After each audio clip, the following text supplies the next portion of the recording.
than the fastest release, or sometimes you can pull off that if you want it to be a little bit smoother sounding. But yeah.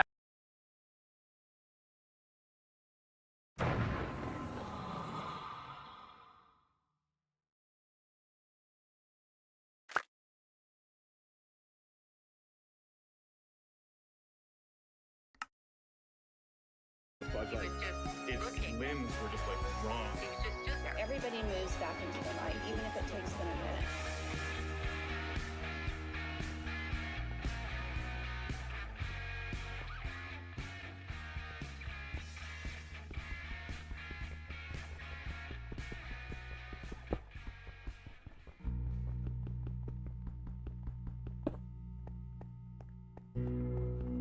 Guys, fast.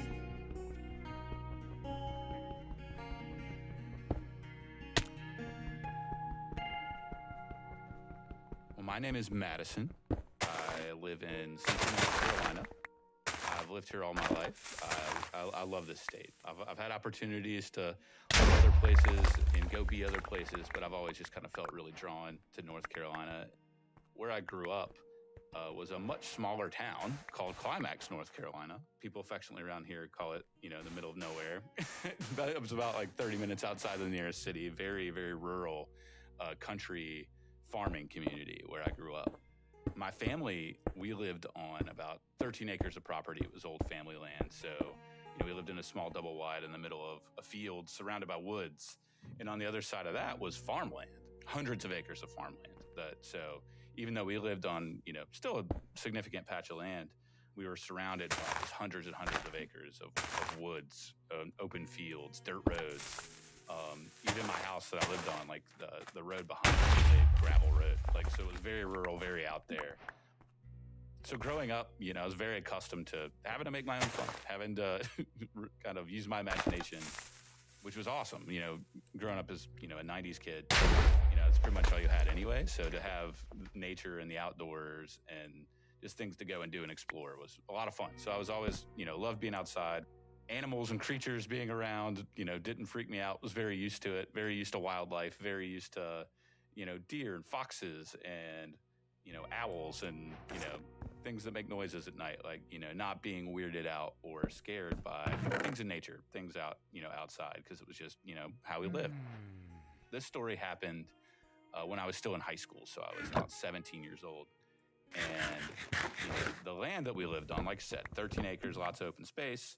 So me and my friends would use that a lot just to hang out. And, sometimes my parents would let us have campouts out there and have, little parties out there as long as everybody would stay the night and be safe. My parents would much rather us be, knowing where we were and where they could keep an eye on us, especially when, like I said, you live in the middle of nowhere and God knows what else we could have been getting into. So it was probably for the smart decision by my parents to have us living like that.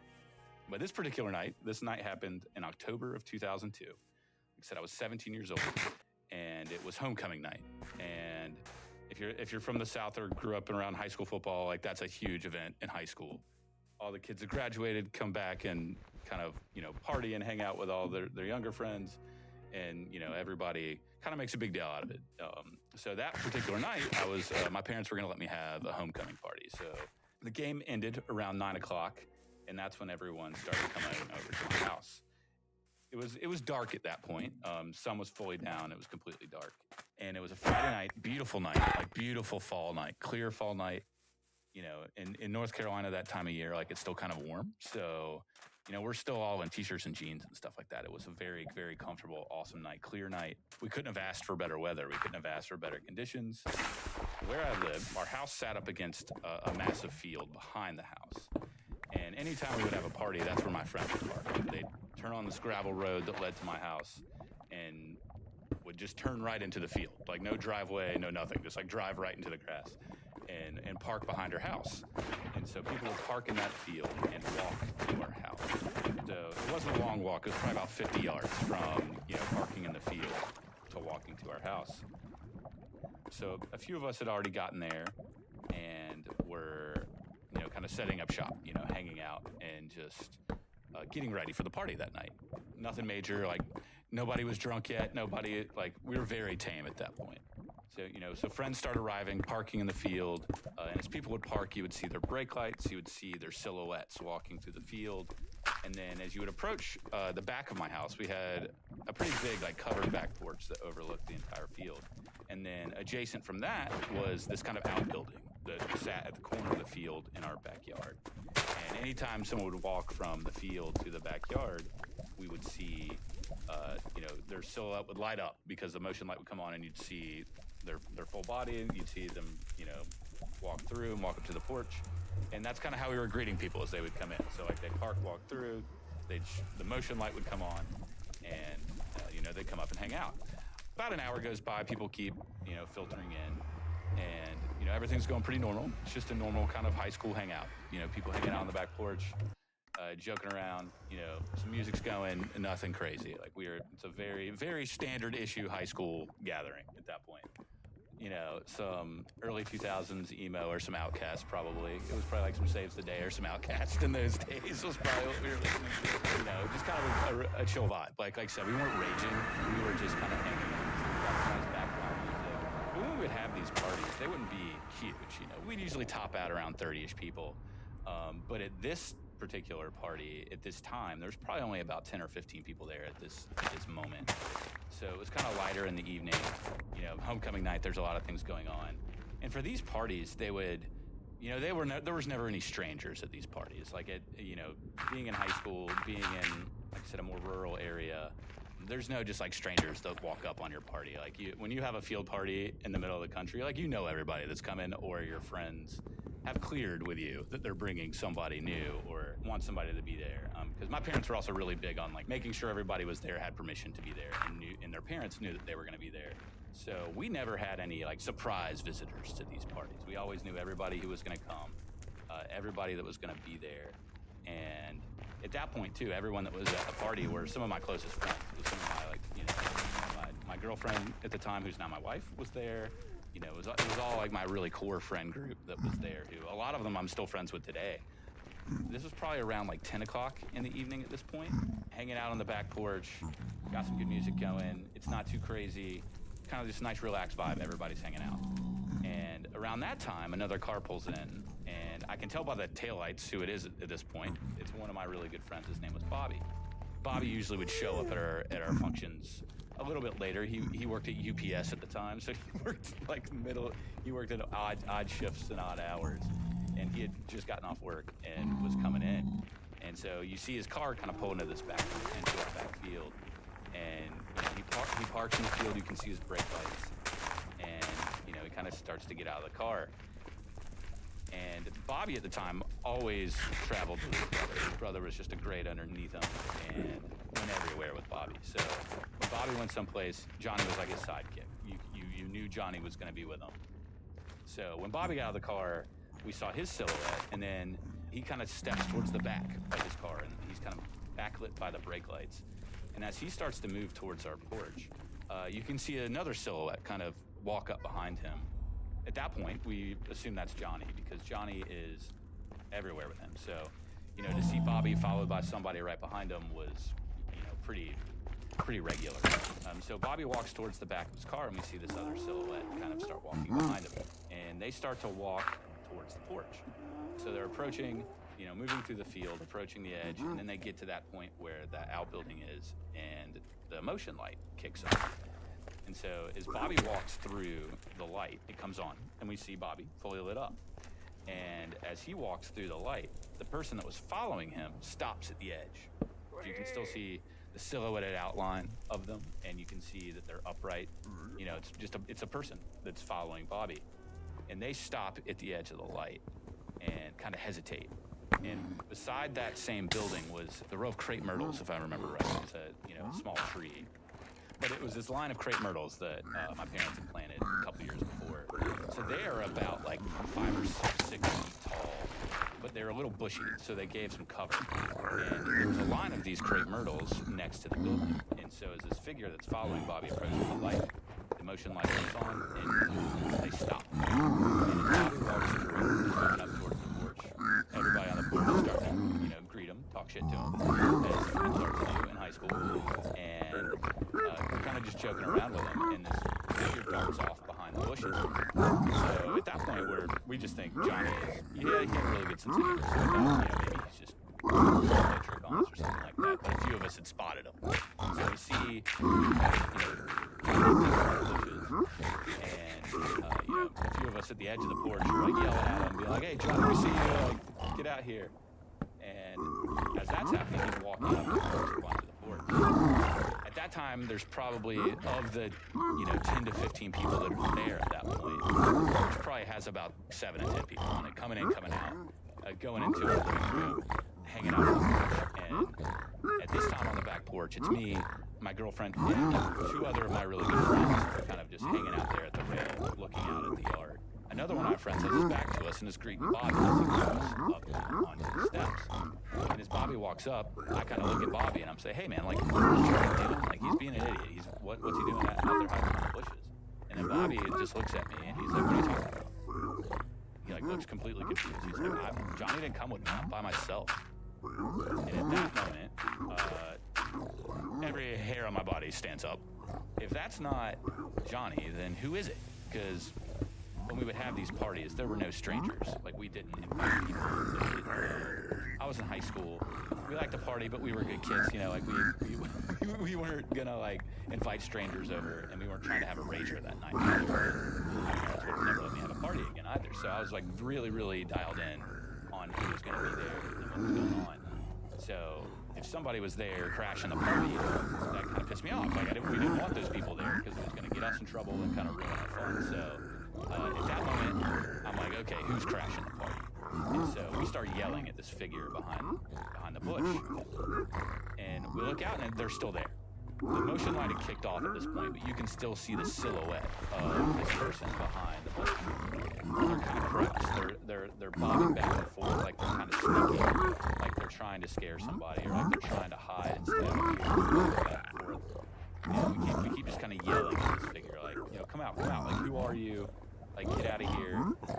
Trying to just get this person to leave or show themselves if it's one of our other friends trying to scare us. We're just kind of over it. And we're sitting there yelling at this figure to come out, and then we all kind of just stop for a second. Like, everybody stops yelling, and things get quiet for a second. The motion light's off, and the figure's just standing there, staring back at us, bobbing back and forth. You can only see its silhouetted outline. And then, all of a sudden, the motion light kicks on.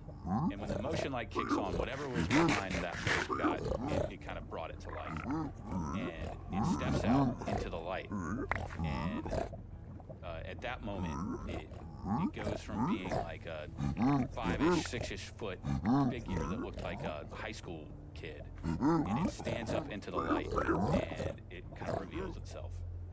And this is when the entire night changes. It kind of rises up. It goes from being 5-6 feet tall to being, I'd probably say somewhere between 7 and 9 feet tall. I know that's a big range, but it was tall as shit. Like, it was taller than any human being I had ever seen. It stands up out of the light, and it's this very tall, naked, tan, just thing. Every time I think about it, every hair on my body stands up. The very first thing you notice about it is its head. Its skin is tan, kind of leathery, like a hairless cat almost. And its eyes were dark and blank and had nothing. Like, there were no irises, no pupils. And I'll never forget, because I stared right at it. I locked eyes with it. An expressionless face, like a very pointed chin. No, like, distinguishable nose. Like, there's maybe some, I remember, like, some slits there, but no, like, physical nose. And in its mouth was just a line. Like, it was just a little, like, opening, straight line mouth. A very tall head, tall, bald, leathery skin. And then, as you move down the rest of its body, I just couldn't believe what I was seeing. It was very tall, lanky. Its arms were long and bony. And by bony, I mean, like, it wasn't muscular or flabby. Its skin was very tight to its bone structure.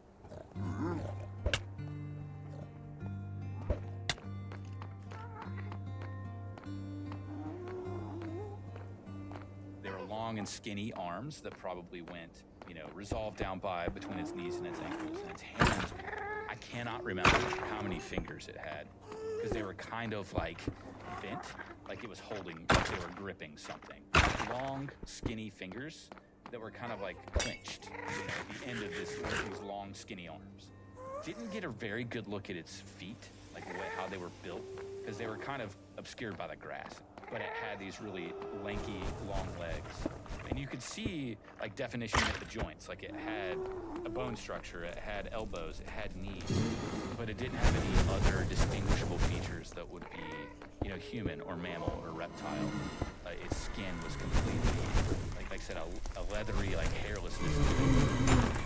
And its body, genitalia, completely.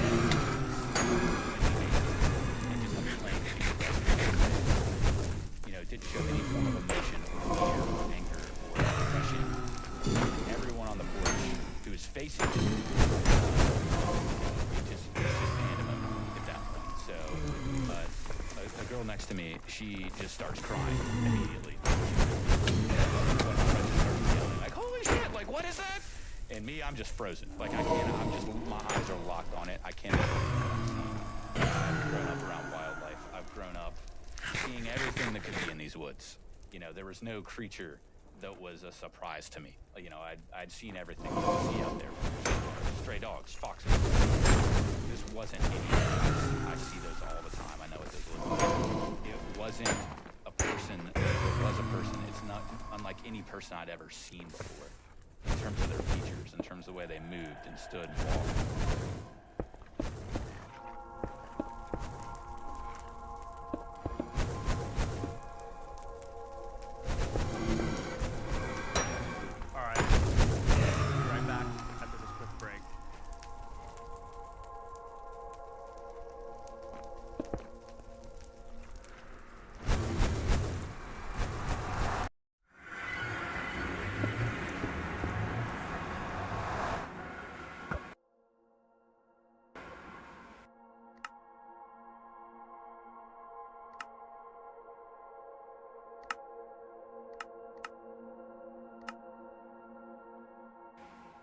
And it probably stood there for 5 to 10 seconds. It felt like time froze in that moment where you could see it, because you said you're seeing something you've never seen before in your life. I think right when my friend screamed that out of his mouth, like, what is that? The thing moves from its stationary position and crosses our yard in a matter of steps. Like, it felt like it took 2 steps and it had crossed 10, 20 yards. Like, just a couple steps, and then it was out of view and past the other side of my house. And so the quickness that it moved with was another thing that was just so indescribable. Like it moved unlike any animal, any human that I've ever seen. Like, it was a combination of things. It had a springiness to its legs that I like a deer would, but it was upright on 2 legs, and it kind of hopped. And the way this thing moved, that's kind of like, I think that was the moment when that friend of mine kind of started crying. That was when it was crystal clear that this thing was a thing. It properly scared the shit out of everybody that either saw it or witnessed other people see it. I'd say about 4 or 5 of us saw it, like locked eyes on it, can describe it. And the other people on the porch, including my friend Bobby and the person who greeted him when on the porch, they didn't see it. They saw how we reacted, to see somebody burst into tears and somebody be screaming and freaking out. That freaked my friends out that didn't see it themselves, because they just knew we wouldn't react like that to just anything. And, when this thing darted behind the house, we were just in shock. We see this thing traverse about, 150-ish yards of distance in almost no time at all. Right after we saw it, that was a big event in the middle of this evening. Like it properly freaked everybody out, from the people who saw it to the people who didn't. And so that kind of put a damper on things for a little bit. Like, everybody went inside. We kind of sat around and were talking about it. My parents had come home from dinner and we were telling them about it. And my mom always tells me, like, she'll never forget. Because we had parties before, and, like, she comes over and we're just a bunch of goofy kids joking around, listening to music, laughing, being loud. She could not believe, like, just how reserved and quiet the scene was when she got there. Like, she'll never forget coming there and just, like, freaked the fuck out. Like we want you, like they knew something was wrong the second they got there. So as the evening went on, a few more people started arriving, people who hadn't been there. And, you know, that's when kind of feelings start to change a little bit. You know, we're starting to get some courage. I can't imagine what influenced us to have more courage as the night went on. But we were hanging out, and as the party went on, like we were still all very, very freaked out. But when it ran off, we were, you know, one of the things we were really curious about, and once the initial shock of seeing this thing wore down, a lot of us at the party, you know, wanted to go out and investigate a little bit. Because like I said, it was very tall, a very big creature. Something like that out in that area, like if you see a large animal in a field, it's usually going to leave some evidence that it was there, whether it's tracks or fur or something like that's usually a deer or a fox or something like that. It's going to leave something behind it. So we're like, okay, well, this creature can't be any different. So let's go out there and see what we can find. And so we go out there, you know, with flashlights and everything we could to try to like see if there's any evidence of it, but we didn't spot any tracks. Like we could see people's footprints. They've been a few days without rain, so I didn't expect there to be much. You could see some like bent grass from people walking through the field, like some light footprint here and there from humans, but we didn't spot anything in the path of where we had seen this thing. And so we're looking around in all those areas, and then, you know, a few of us were like, oh, let's go to the woods and find this thing. And I think we made it maybe a step into the woods. No way. We're not doing this tonight. My curiosity kind of went away. My curiosity gave way to just a big old hell no. And so me and my friends that had gone out there, you know, we tiptoed into the woods a little bit, but turned right back around and went back in the house. Some people left after that. And then, you know, those of us that hung around, like we stayed inside. The next morning, same thing. We got up and looked around just to see if there's anything we could see in daylight that gave any evidence of where it came from, what it was, where it went. But there was no signs that you would traditionally see from an animal, like leaving a trail or breaking a limb or, you know, I'm not like a professional tracker or anything like that, but I had no signs of when an animal's been around or if a big animal's moved through something. And there was just nothing, especially something this size, you know, because it was so tall that even you would think like moving through the woods, you would see breakage or anything like that. And there was just no evidence of anything being disturbed. That was just another thing that freaked us out. That freaked us out even more so. And I know it freaked my parents out a lot too, because, you know, they had lived out on that property a lot longer than I had. And, you know, my dad didn't think much of it, but my mom's kind of like me. She has a very into, you know, the possibilities of what can be out there. So she was very intrigued by it. So the wildest thing for me when I think back on that night isn't even so much seeing this creature, which, don't get me wrong, that was insane. It'll stick with me as long as I live. But it's the moments before that. It was that 20, 30 seconds where it was following my friend through the field, where it was behind him, moving like a human, standing right next to him without him even realizing it. You know, the way it was kind of creeping and stalking. It's those movements that, you know, are the most haunting and that stick with me more than even looking at it. Like the vision of this thing is burned into my brain, but what were its intentions? Why was it there? Why was it stalking my friend Bobby like that? The what ifs of what if we hadn't been paying attention? What if that light hadn't come on? Because in those moments that he was walking from his car to the edge of the building, I mean, this thing was right on top of him. And Bobby didn't even know it was there. Like, he had no feeling of anything being behind him. And so many people saw that part of it. You know, a few of us saw the creature, or whatever you want to call it. But, you know, a lot more people saw it follow Bobby. And they were just distracted by him when he came up on the porch and greeted everybody. So I think when a lot of us talk about that night and what we remember from it, like, you can't unsee that. Like, I can close my eyes and see it vividly. Like, I can see the red brake light casting a shadow and silhouette around this thing, Bobby walking, this thing moving right behind him, so close that we thought it was his brother. And so that just makes you think, like, what would have this thing done? Bobby in danger? Was it just a wrong place, wrong time?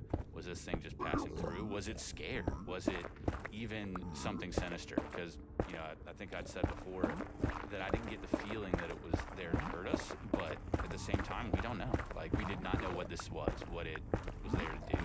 just that we'd never seen anything like it, and it was just wild.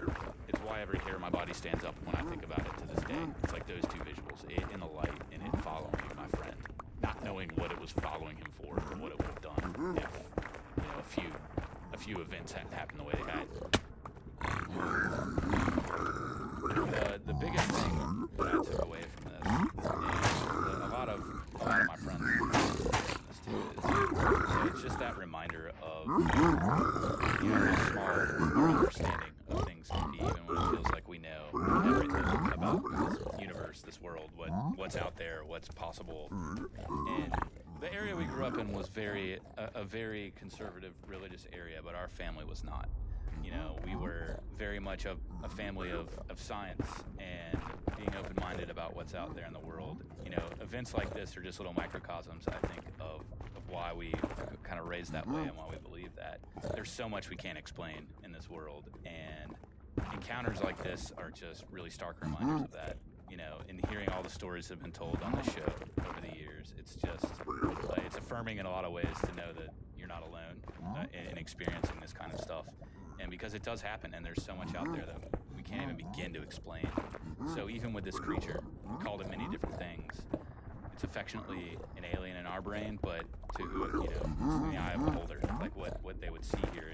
It wasn't human, it wasn't natural, it wasn't of this world.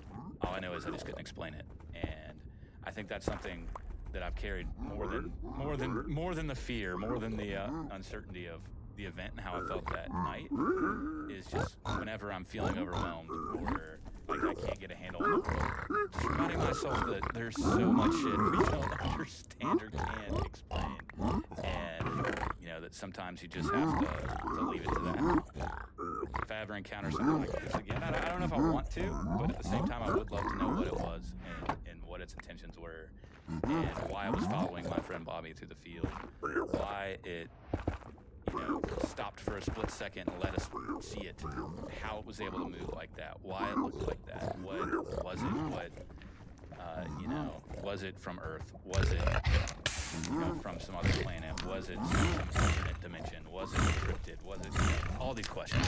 But over the years I've just been able to, just say I don't know what I don't know, kind of leave it to that, but it doesn't stop it from being a scary as shit story that left an impact on my life and everyone who saw it. So, say to anybody out there who has seen stuff like this or is skeptical of it, it's just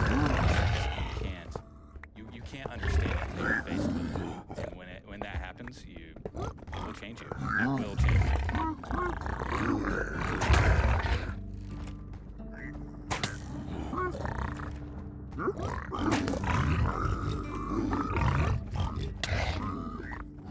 Otherworld is executive produced and hosted by myself, Jack Wagner. Our producers are Theo Schaefer, Theo Krantz, Haley Pearson, and Nikki K. Delgado. Our theme song is by Coberman.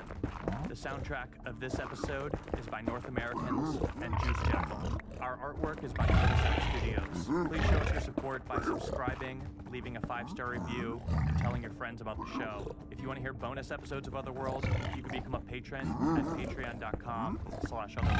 Our social media is @OtherworldPod. Thank you to the team at Odyssey, Leah Ray Dennis, Josephina Francis, Eric Donnelly, Kate Rose, Colin Gaynor, and Hillary Shuff.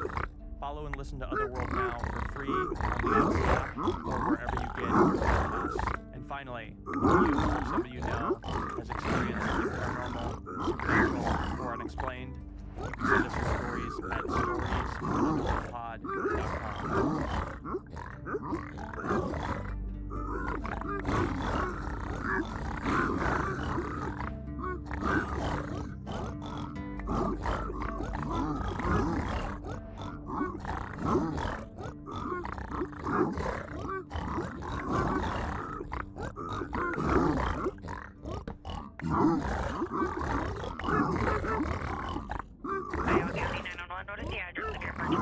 I'm actually at Lily Lake in Amana, and there looks like a dead body here. It's a woman, and she's wearing underwear. Is found strangled. Investigators have to pull out all of the stops to find her killer. Melody's Apple Watch told investigators that at approximately 12:03 a.m., her heart rate spiked, and there was also a loud noise alert.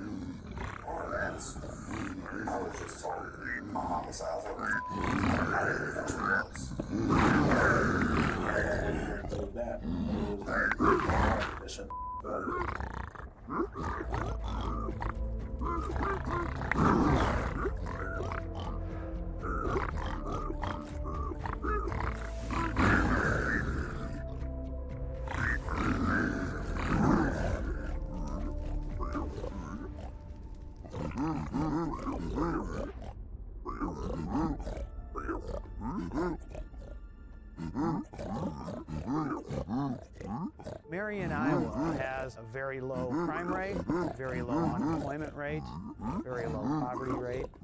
Marion, Iowa is in eastern Iowa, right next to Cedar Rapids. It's a bedroom community. It's a great place to raise a family. It's fairly quiet for the size of the city we are.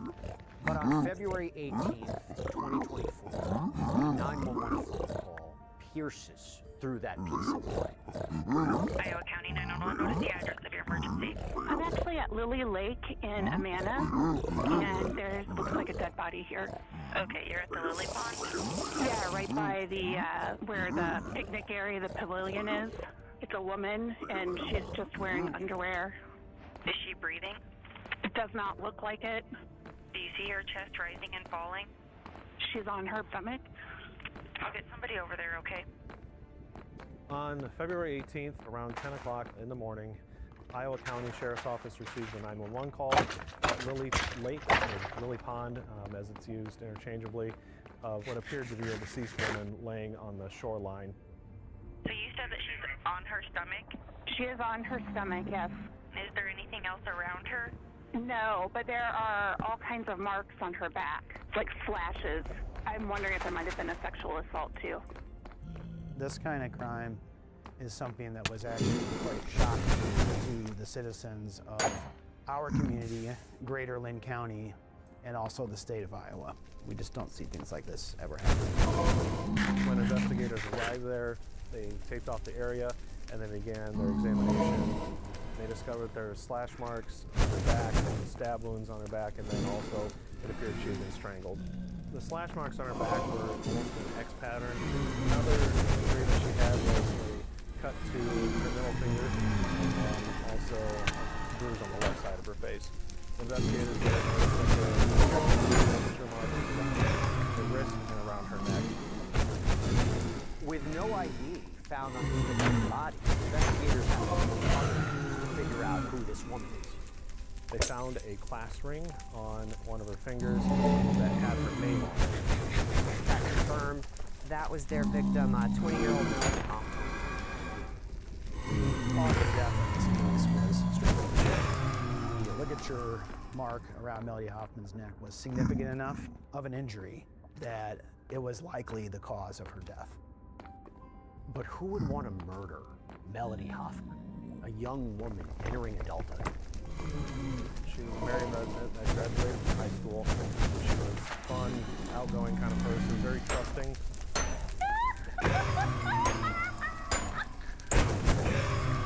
She lived with her mom, Megan Hoffman.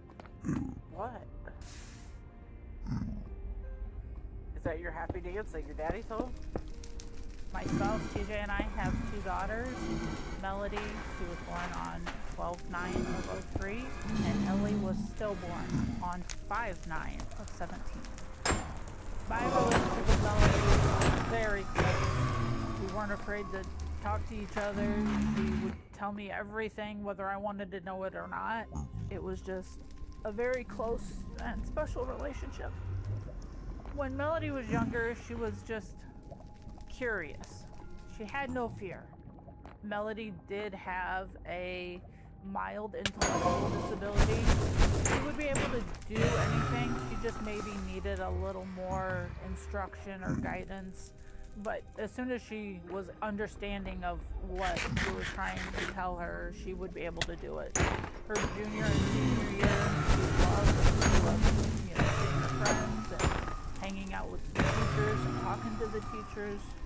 She thrived for, I would say, adult interaction. Turn around quick. Smile.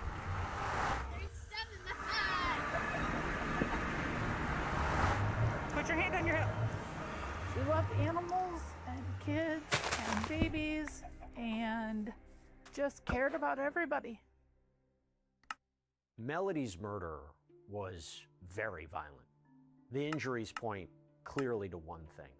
This was personal. The injuries themselves, there's passion there. They're pretty horrific, and whoever did this knew Melody and had an issue with her. The crime scene itself provides an important clue to investigators. Lily Pond is a small park with a mowed area, pavilion, some mature trees, and then there's a large pond area that Melody's body was next to. The crime scene itself, it's kind of secluded. Living here for most of my life, I had no idea that this location was there, so it was somebody that was intimate with that area and knew this location. And when investigators examine Melody, they find another clue.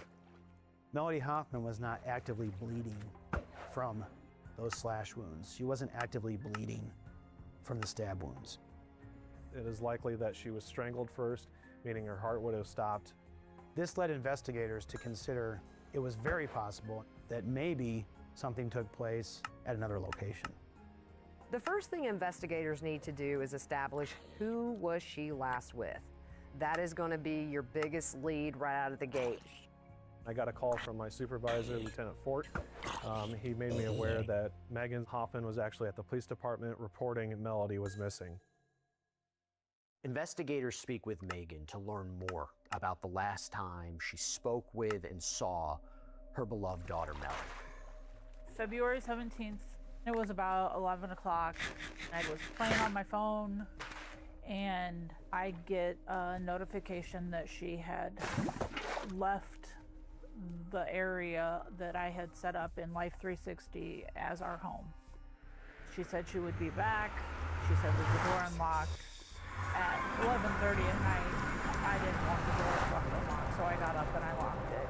And I told her to text me or call me or whatever. When she got home, I would get up and unlock the door and let her in. And then it was quiet for a while. I just assumed that she was being a kid and hanging out with her friend. And then I tried to get a hold of her. I noticed a few times that the location on her phone had gotten shut off, so I had asked her to turn it on, and she turned it on. I think it was in the midnight hour. I started getting messages from Snapchat. They were saying like, unlock the door, I'm on my way. Am down the road seeing a friend, and I knew that she didn't have any friends down the road, and it was just off. And then I got the video that she had posted earlier in the evening sent to me directly.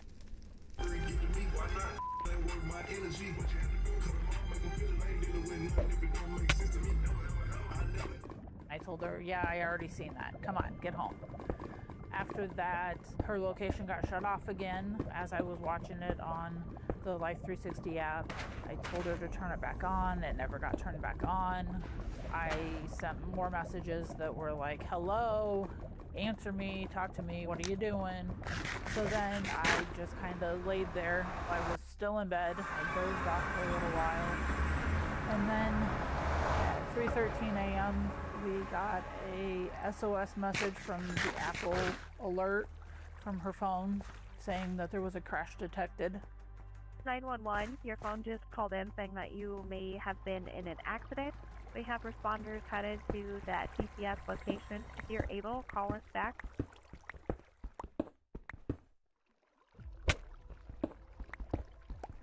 There is a crash detection alert, which means that the phone has had some sort of a very hard impact. So you have these strange text messages that don't sound like your daughter. You have location permissions turned off. You have a repeat video, and you get a crash detection alert. That is the makings of everything that would make any mother panic about where your child is. Are they safe and okay? I was hoping that it was just, you know, a phone got left on the top of the car and they drove off. On that feature, I have come to learn that she had 4 of us set up. one being her Aunt Daisy.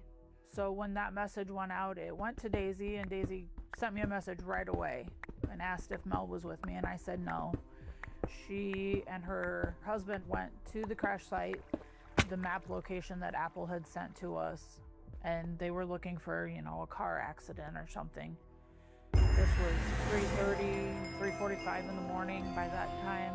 They got out there and they called me and they said, there's no accident. We don't see anything out here.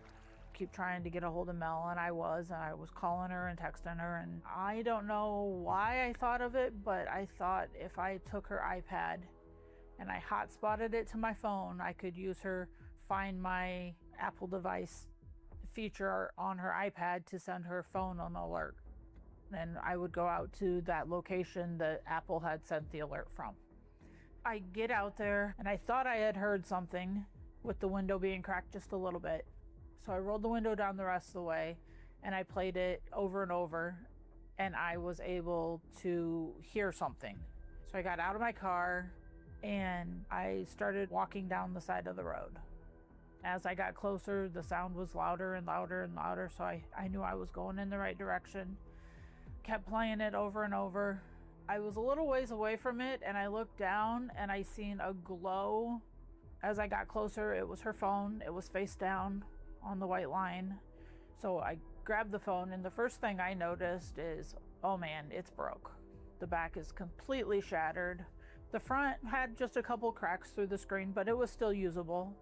I noticed that there was not a phone case on the phone, and that was something that I was a stickler about. Melody knew that if I was paying for her phones, they would have a phone case on them. So I looked around for a little bit. I didn't find the phone case. I got back in my car. Then I drove myself to the Marion Police Station and proceeded to file a missing persons report. I don't know if it's a mother's instinct or what it is, but we knew that something was wrong. At that time is when he told us that they had recovered Melody and she was deceased. It's the worst news that you'll ever hear. A lot of stuff after that moment was a blur. Tonight, people gathered to remember a Marion woman investigators say was kidnapped and murdered. Loved ones held the vigil for 20-year-old Melody Hoffman tonight. We held a candlelight vigil for Melody at the park there, and it was just an opportunity for everybody to get together. Friends and family held this vigil at Wanatee Park in Marion earlier tonight. More than 60 people gathered to remember Hoffman, telling stories of her life and the fond memories they still have.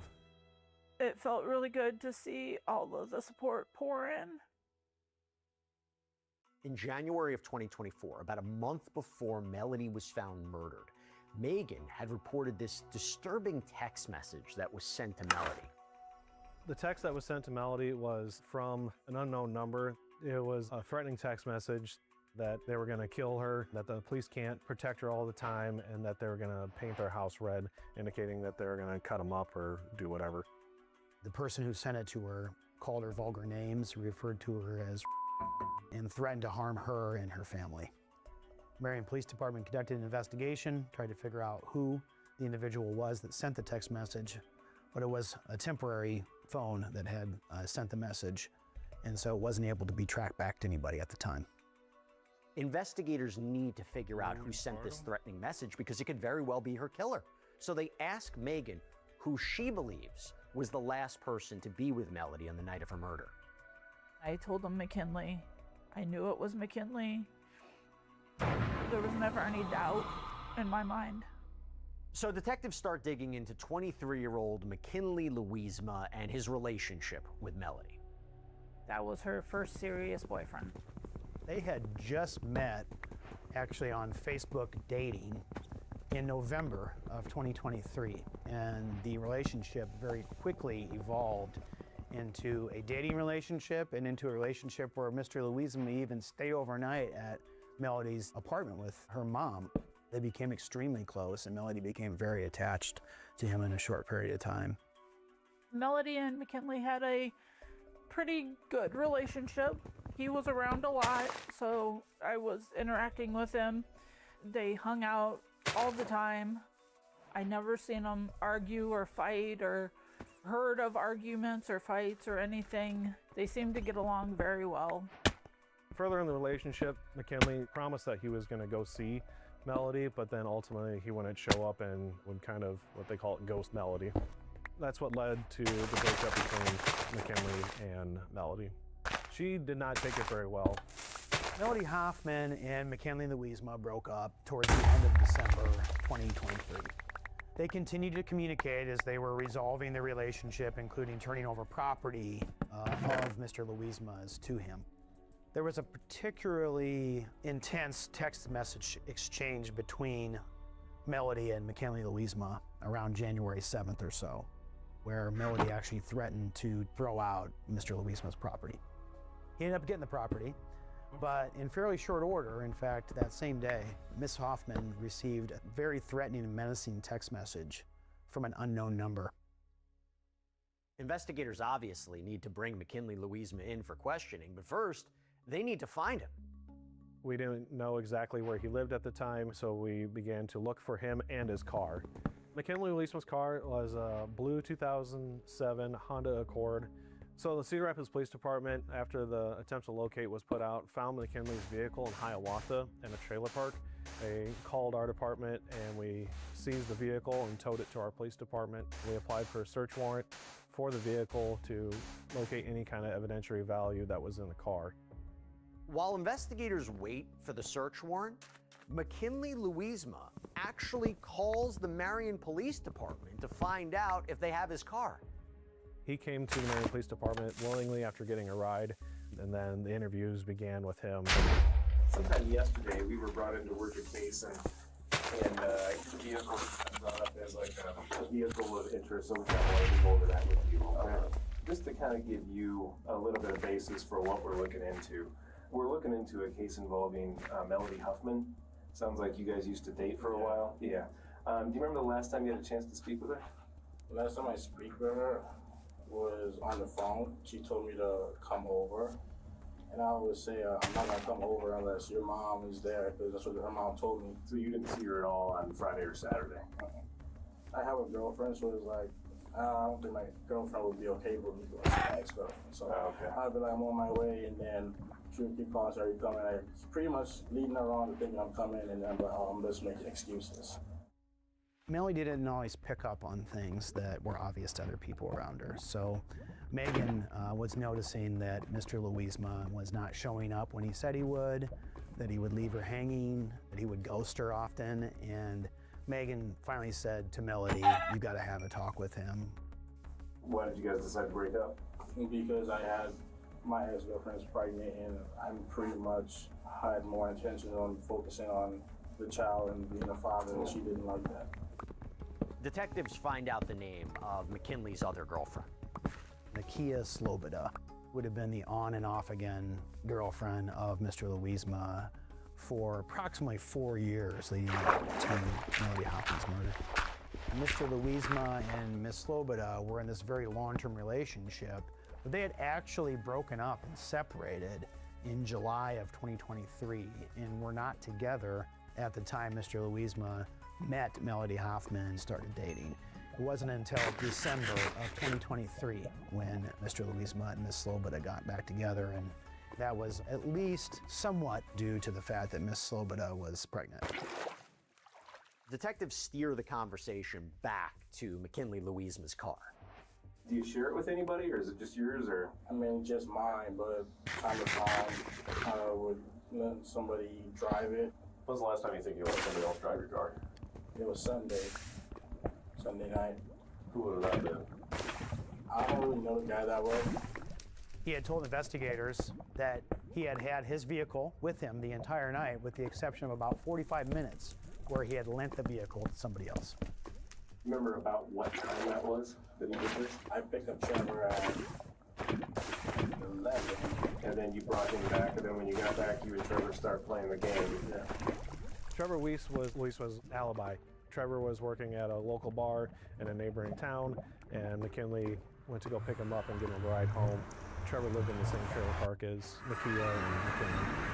He essentially stated that he was at home playing video games most of the night with another friend, and then also that he had lent his car out to somebody for approximately 30 to 45 minutes. Other than that, he stayed at home and he had no contact with Melody that evening. I should probably try to bring you up to speed on where we're at. Unfortunately, a little over 24 hours ago, Melody was found. And unfortunately, she was found deceased. Yeah, yep. And so we're still trying to evaluate what happened, why it happened, whether this was something that could potentially be an accident or something that could potentially be reasonably explained. Did you have anything to do with her disappearance and death? You didn't? Okay. Do you know who did? No, not really, to be honest, no.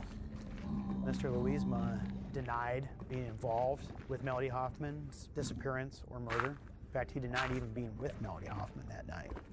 Is there going to be any clothing or items or anything related to her in the trunk, in the back seat, in the front seat, anywhere?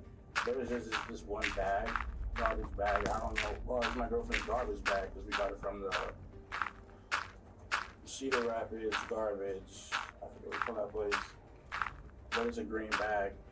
What makes you think that Melody's stuff is in there? I'm not saying her stuff is in there. Was the bag already in the car when you went out there? Yeah, it was in the car, in the back seat. In the back seat. I mean, in the back trunk. After, I want to say an hour and a half of the interview, McKinley didn't want to talk anymore, and he remained here at the police department. While detectives keep McKinley at the police station, investigators secure the warrant to search his car. We did a walk around of Louisma's car just to look at obvious signs of any kind of evidence, anything that stuck out immediately. As we were doing that, there was a small speck of blood, at least appeared to be blood, on the trunk just above the keyhole. We determined that we were going to open the trunk to see what was inside there. We saw a green trash bag on the left-hand side of the trunk. We started to open the trash bag, and there was what appeared to be a clump of hair stuck to a loop of duct tape.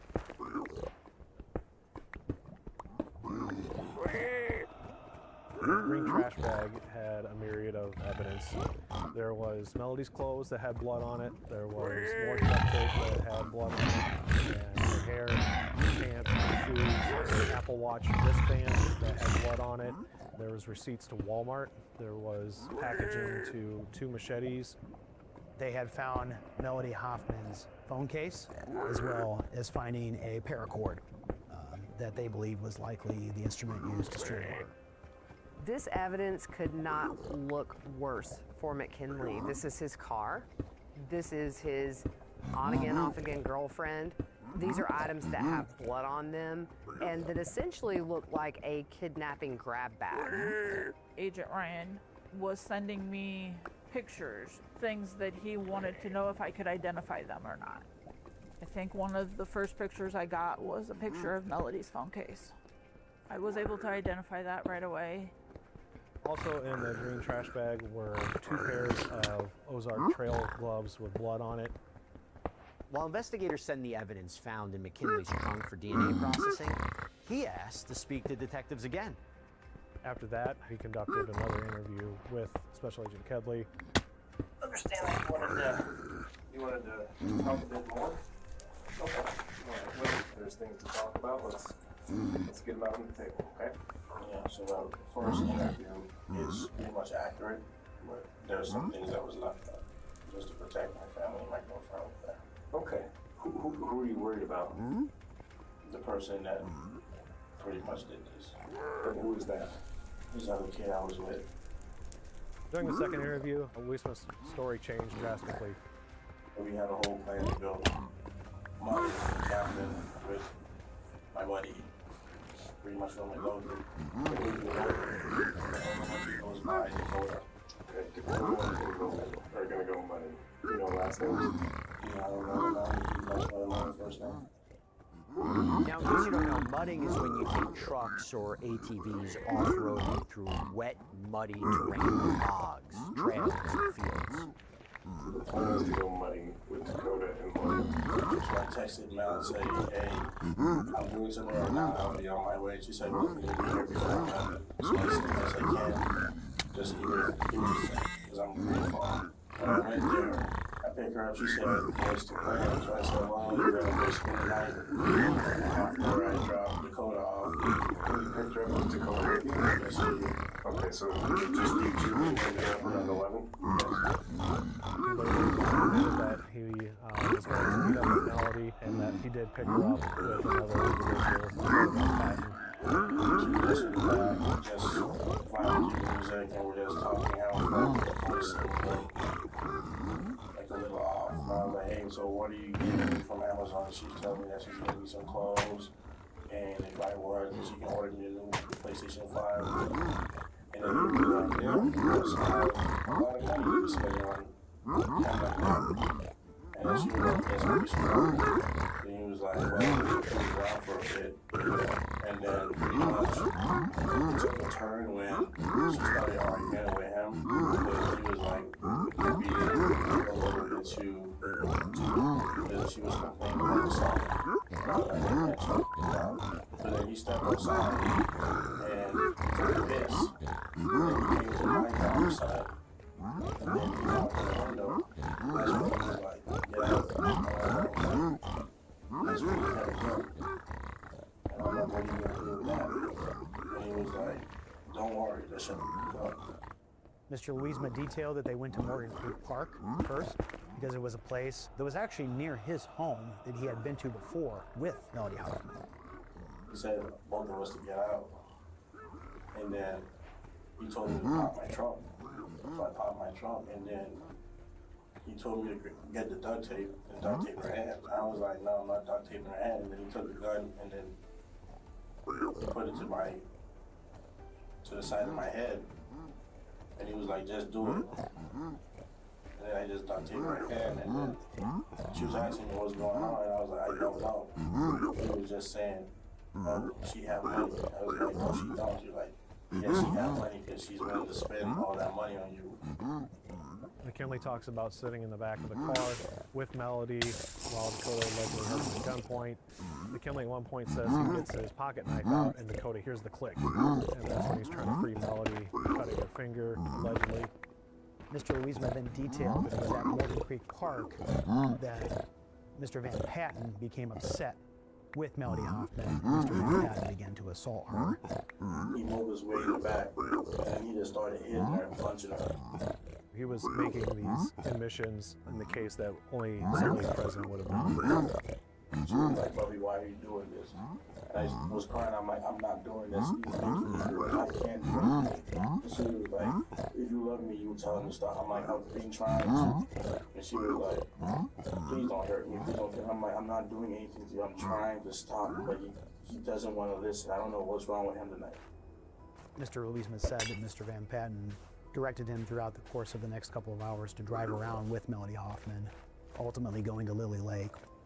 When we got to the pond, he told me to turn the car off, shut off the light. And then he took the keys and had them in his pocket.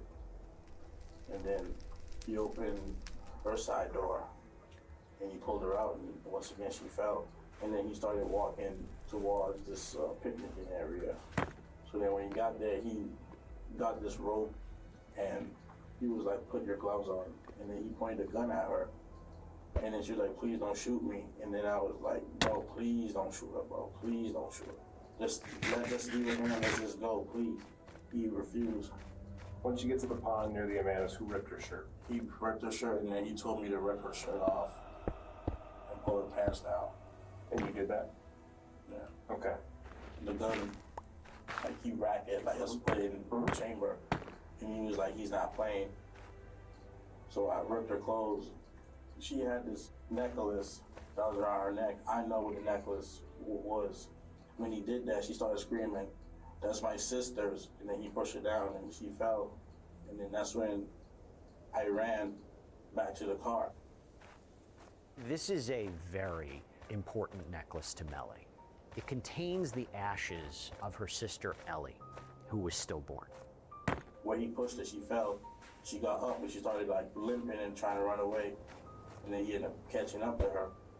And then from where I was standing, I could hear like what was happening, but I couldn't see what was happening. I just heard her like sound like somebody being choked. But I couldn't see because after he went after her, I guess all I could hear was just a choke. I couldn't do nothing because I couldn't get out of there. So I was just pretty much just standing by the car, just like wishing like it would all stop. Since he had intimate knowledge of her injuries, such as being strangled, he was not told that Melody was strangled. That indicates to investigators that he was present when Melody was killed. He then was confronted by investigators whether any of Melody's items, including her clothing, would have his DNA. Or he came back the night and it had blood on it. Like, here, hold this, hold that, hold this, hold that, hold this. He was like, go over there and see. I'm like, no, bro, don't tell me because he was like, yep. He was like, if you didn't do it, I was going to do it. So then when he gave me everything, I pretty much touched everything. And then all the stuff that I touched, he told me to put it in the bag. That's when Mr. Louismas admitted to them, and what was a key admission during this interview, that he had, quote, touched everything. So Mr. Louisma had already told investigators before any DNA examination was even able to be done that he had handled basically all of the evidence that was involved in Miss Hoffman's murder. At any time did you think about just running away? I did, but I didn't want to really leave her there. But you did leave her there. He had a gun, man. I couldn't do anything. You had a knife for a while. I mean, but this is what I'm thinking of, is Dakota's in the driver's seat. Eventually he's gonna come to a stop sign. And he's looking that way and you're behind him with a knife? There wasn't no stop sign where we were going. I know that route. There's stop signs between the Amandas. Based on your story, there's about 50 different times when you could have stopped this all from happening. His reasoning wasn't logically sound for the reason he was not stopping Dakota from trying to do anything. He went from wanting to drive by Melody's mom's place to get some money to, well, I guess I'm gonna have to beat the out of her, tie her up with duct tape, hold another guy at gunpoint, and have him assist me with taking her out to a pond 30 miles away to choke her. And then I'm gonna make sure that McKinley is the one who handles all of the bloody evidence and hangs on to it.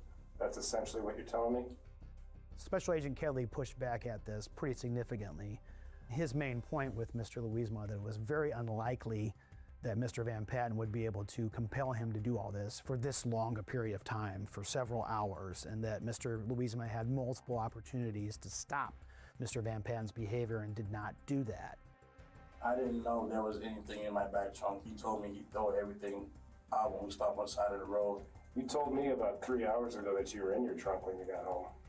Yeah, I was in my trunk. Well, no, I wasn't in my trunk. You told me you were. Yeah, but I wasn't in my trunk.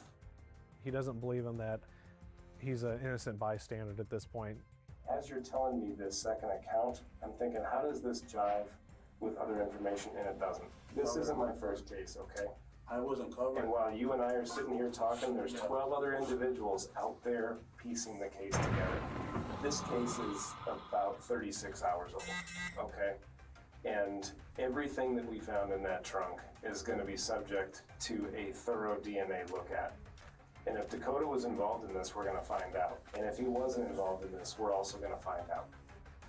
Remember that gun that McKinley claims Dakota threatened him with? Well, investigators find the gun. Even though McKinley was claiming that Dakota had a gun, investigators determined that Dakota actually had a BB gun that was recovered at Louisma's residence with Nakia on Hummingbird Lane. And Dakota was taking selfies with it in McKinley's car in the front seat passenger seat. So McKinley knew the entire time that this gun was not real.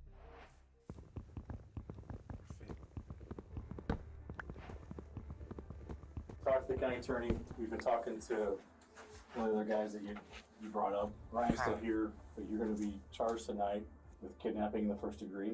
Okay, stand by for us, please. Put your hands behind your back. Thank you. McKinley is arrested and charged with the kidnapping of Melody Hoffman while investigators continue to against him. Now, they turn over to Dakota Van Patten. Investigators went and located Dakota, and we brought him to the Marion Police Department to interview. I was just told homicide. I was like, I didn't know what the hell it was. We'll not pay attention to this stuff. Okay. We'll get into that, man. But right now, I got to read you Miranda, okay? Sorry, but if you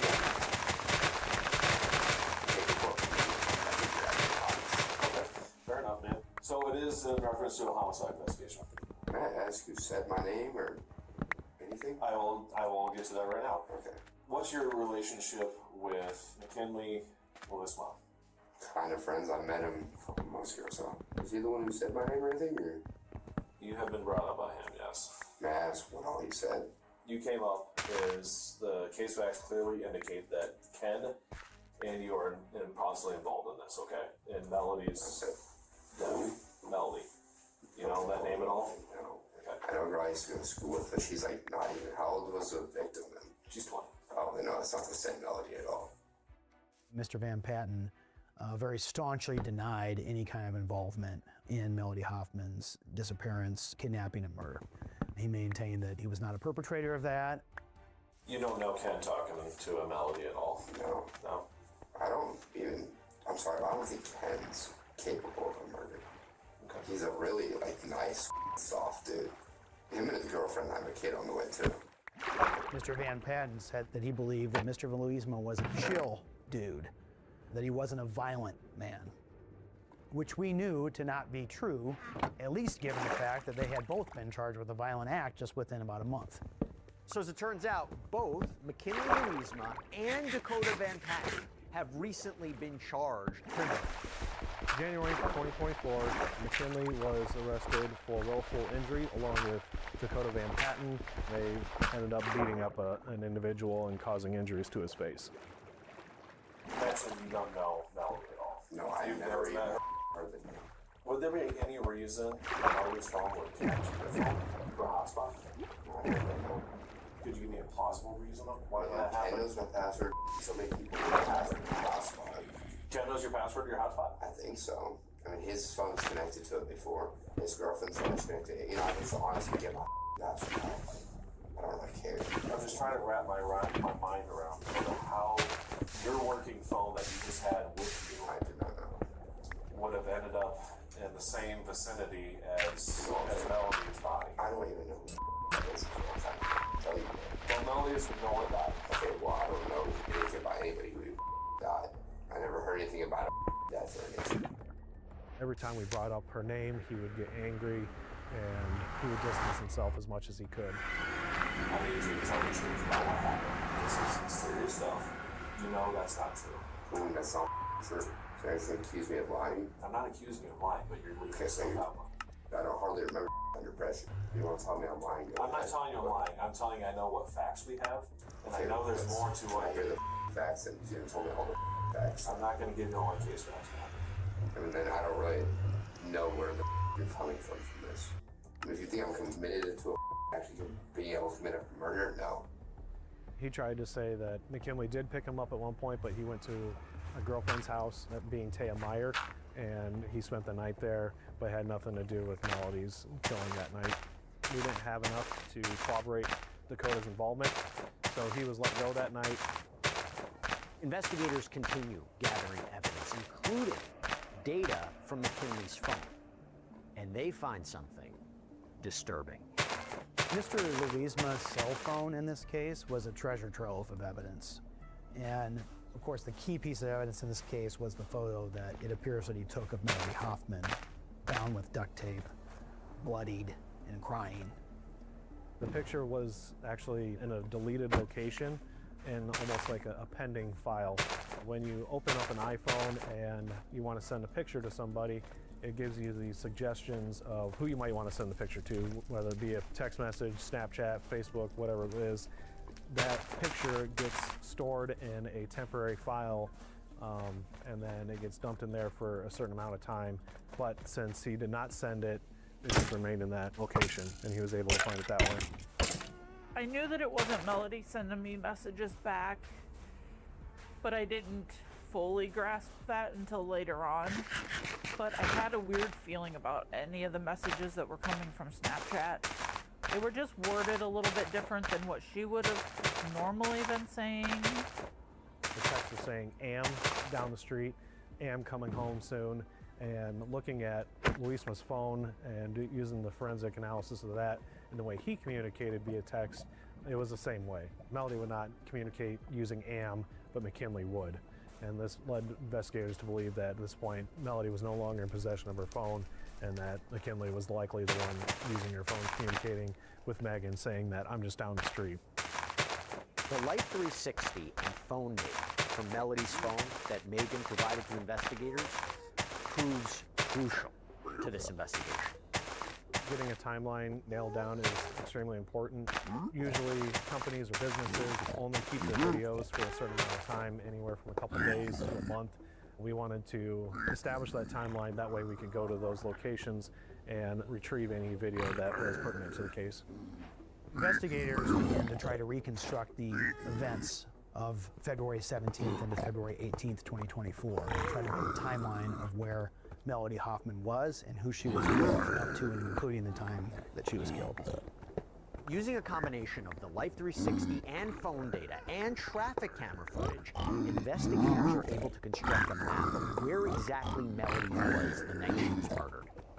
When they started to examine Mr. Louisma and Mr. Van Patten's phone and compared it to Ms. Hoffman's phone with all the relevant location information, they were quickly able to determine that Mr. Louisma, Mr. Van Patten, and Ms. Hoffman had been together from approximately 11:24 p.m. February 17th until the time Melody Hoffman was killed. And the surveillance footage they've gathered provides investigators with another clue. We were able to capture these men inside of Walmart, entering, proceeding to the outdoor area where they purchased 2 machetes and 2 sets of Ozark trail knives. It just so happens that the packages for the machetes were discovered in the trunk of Mr. Louisma's car, along with the receipt from the purchase, as well as the Ozark trail knives.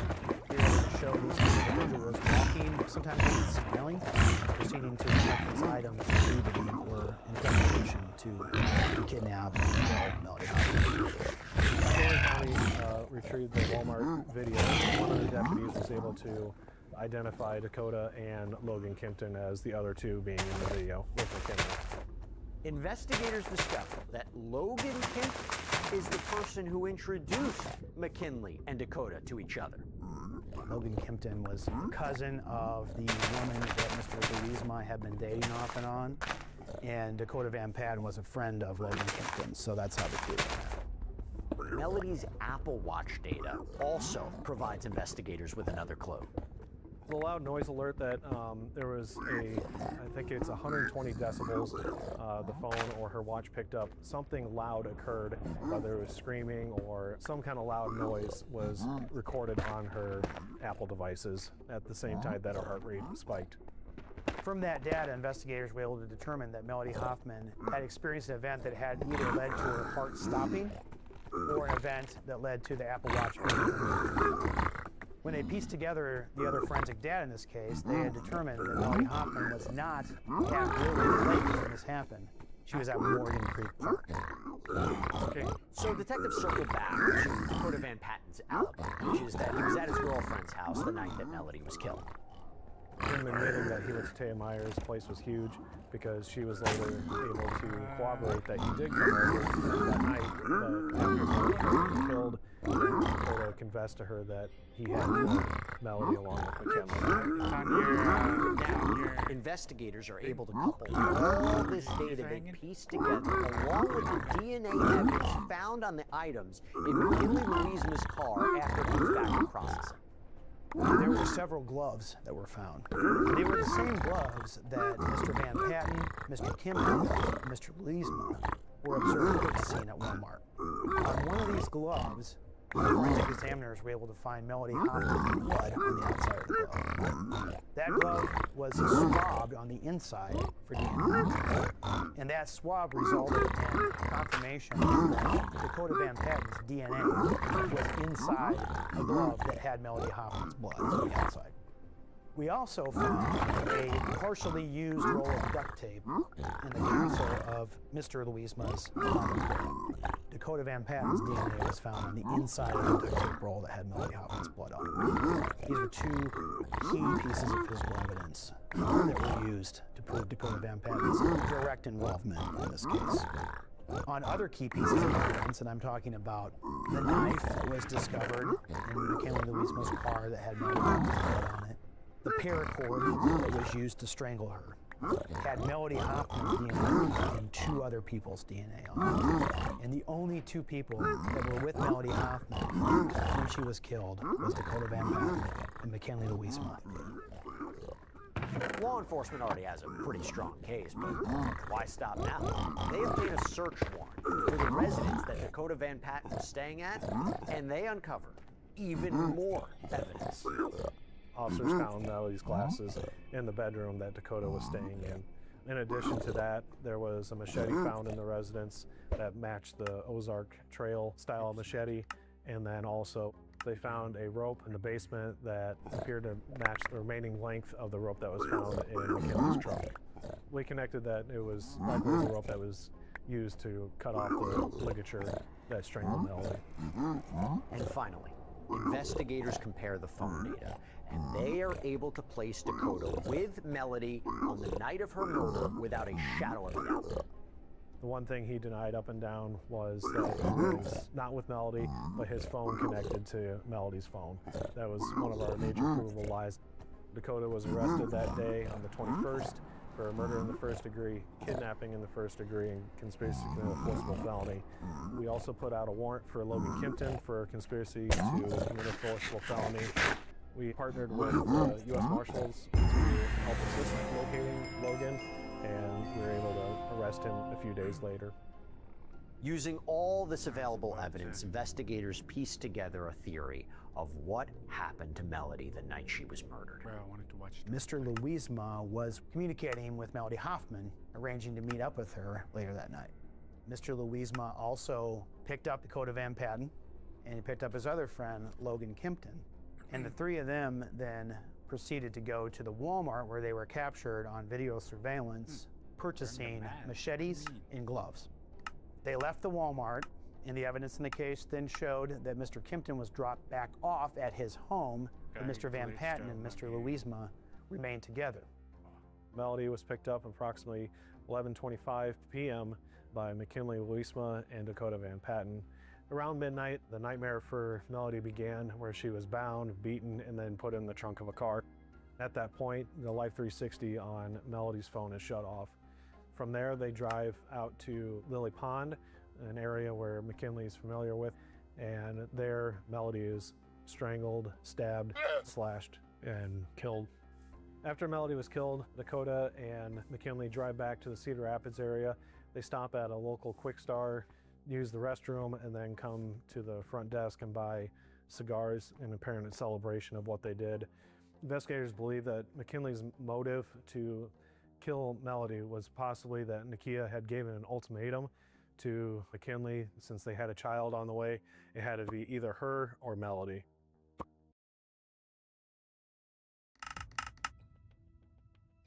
After their arrests, McKinley and Dakota hire separate defense counsel, and they proceed with separate trials.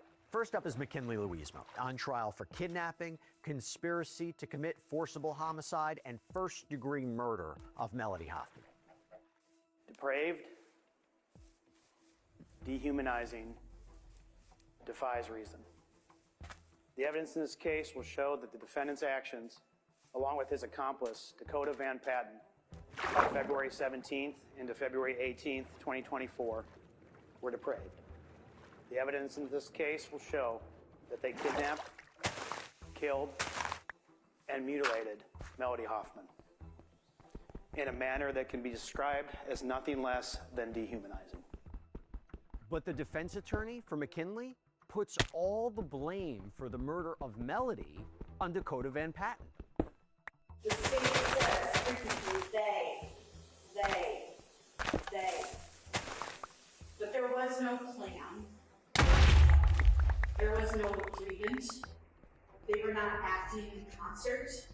There was no the defendant in Patten. Because while he was there, he did not strangle her. He did not beat her. He did not kill her. But the prosecution counters that McKinley had a motive for killing Melody. The evidence will show there were different possible reasons for why this happened. Animosity from the breakup, ridding himself of Melody so he could stay with Nakia and they could go on with their lives. But the evidence will also show another potential motive, that Melody Hoffman was either pregnant at the time of her death or had recently been pregnant. After 7 days of testimony and evidence, the trial goes into closing arguments. The evidence in this case has shown that the defendant was the leader of this conspiracy. He was the instigator of the brutality that was inflicted upon Melody Hoffman. He was the key driver of the kidnapping and the only person in this case with true motive and passion to do what he did to Melody Hoffman. He may have needed Dakota Van Patten to help him. And Dakota Van Patten, ladies and gentlemen, is guilty of the role that he played in this too. But none of this happens without the defendant.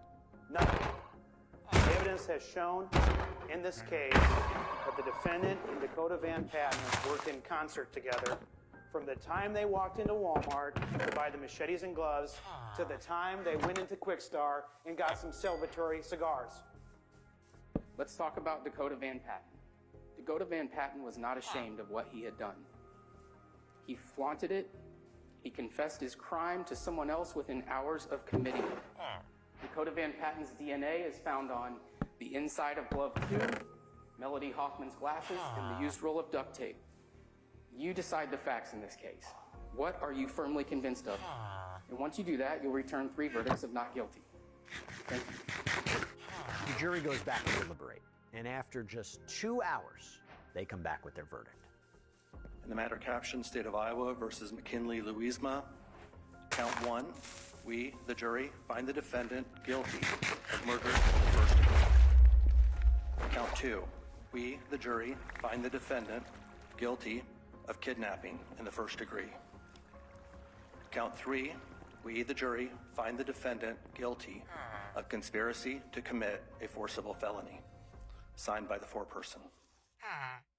After being convicted on all counts, McKinley Louisma heads to sentencing for the murder of Melody Hoffman.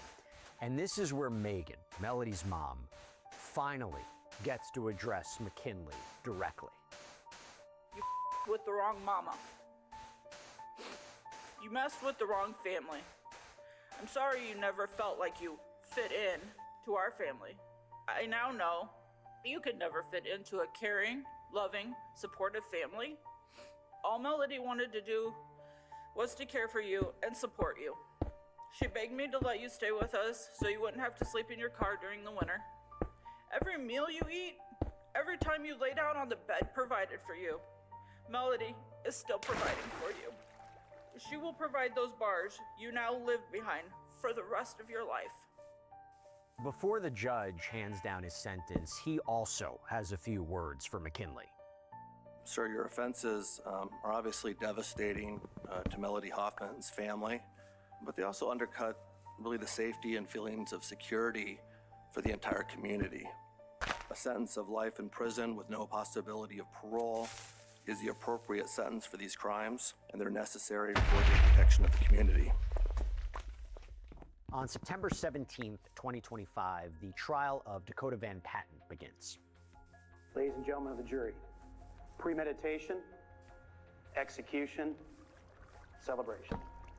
Together, Dakota Van Patten and McKinley Louisma, friends, accomplices, partners in terror, premeditated and executed the kidnapping and the murder of Melody Hoffman. Presence is not participation. I ask you to pay attention to the relationship between all the players that they talk about. Pay attention to the relationship between McKinley and Melody. They're off again, on again, boyfriend, girlfriend, but what exactly is happening with that relationship on the night in question? Is McKinley a part of a love triangle at the day in question? Are there some serious jealousy issues when it comes to him? Is there a pregnancy that comes into play? Does McKinley have a motive to hurt Melody? Does Dakota? The evidence will show Dakota was with McKinley. The evidence will show Dakota was with Melody. But is his mere presence enough to reach this high burden of beyond a reasonable doubt? That's on the state. Now, the defense argues that McKinley Louisma was the violent and that Dakota was afraid of McKinley. Mr. Van Patten's admission that Mr. Louisma was a chill dude or that he was not a violent person was a key admission during his interview, because he would later argue at trial that Mr. Louisma was the one who was violent, that Mr. Louisma was the one who committed this act, and that he was afraid of Mr. Louisma, and that's why he didn't intervene or stop things from happening. At trial, the prosecution presents evidence of Van Patten's involvement in the murder of Melody Hoffman, and that includes something very disturbing. The evidence will show that investigators came back on the 21st of February to Mr. Van Patten's house with a search warrant in hand. They found Melody Hoffman's glasses. Further investigation revealed Mr. Van Patten hadn't just taken the glasses, but he had modeled them and taken pictures of himself in the glasses. He had taken somewhere in the neighborhood of 200 selfies wearing Melody Hoffman's glasses. Some photos that he had actually sent to people on Snapchat. After a week of testimony and closing arguments, the jury goes back to deliberate, and they come back with a finding of guilty on all counts. On November 14th, 2025, Dakota Van Patten is sentenced to life in prison without parole. I've been a prosecutor for 25 years. I've prosecuted a lot of homicides. After every homicide, when the jury convicts, I always take a moment to myself, and that's when the reality of the loss of human life kicks in. You got the adrenaline going, you just got the conviction, you got justice, but it doesn't bring that person back. I mean, this was just a horrible loss for this family. So I think that's something that'll stick with me for the rest of my career, what this family must have went through. We got him justice, but Melody Hoffman should be alive. There are a lot of memories of Mel. I mean, we had 20 years with her. She always tried to make everybody happy. I remember one time we were walking through the mall. It was Christmas time. There was these two ladies, and Melody tells this lady, "I like your sweater." And she was thrilled. You could just see it across her face. The lady was over the moon that some teenage girl commented on her sweater, and it was in a positive way. We get a little ways away from him, and I asked Melody, "Did you really like her sweater?" And Melody's like, "No, I just wanted to see her smile." Those kinds of interactions happened every time we went somewhere. To the end, she believed in the goodness of people. She just wanted to have fun. The last video, she was dancing in the back seat. And I think that just watching that, from what I've learned about her, is a tribute to who she was, what kind of life she led. Smiling, dancing, laughing, all over again.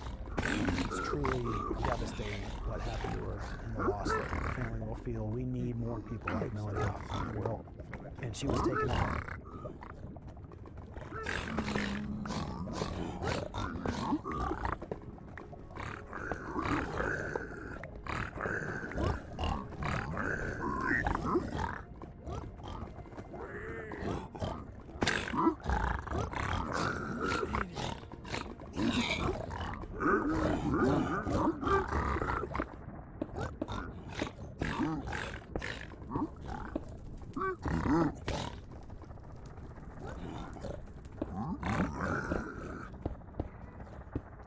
From the City of Angels near the Pacific Ocean, good morning, good evening, wherever you may be across the nation, around the world. I'm George Norrie. This is Coast to Coast AM.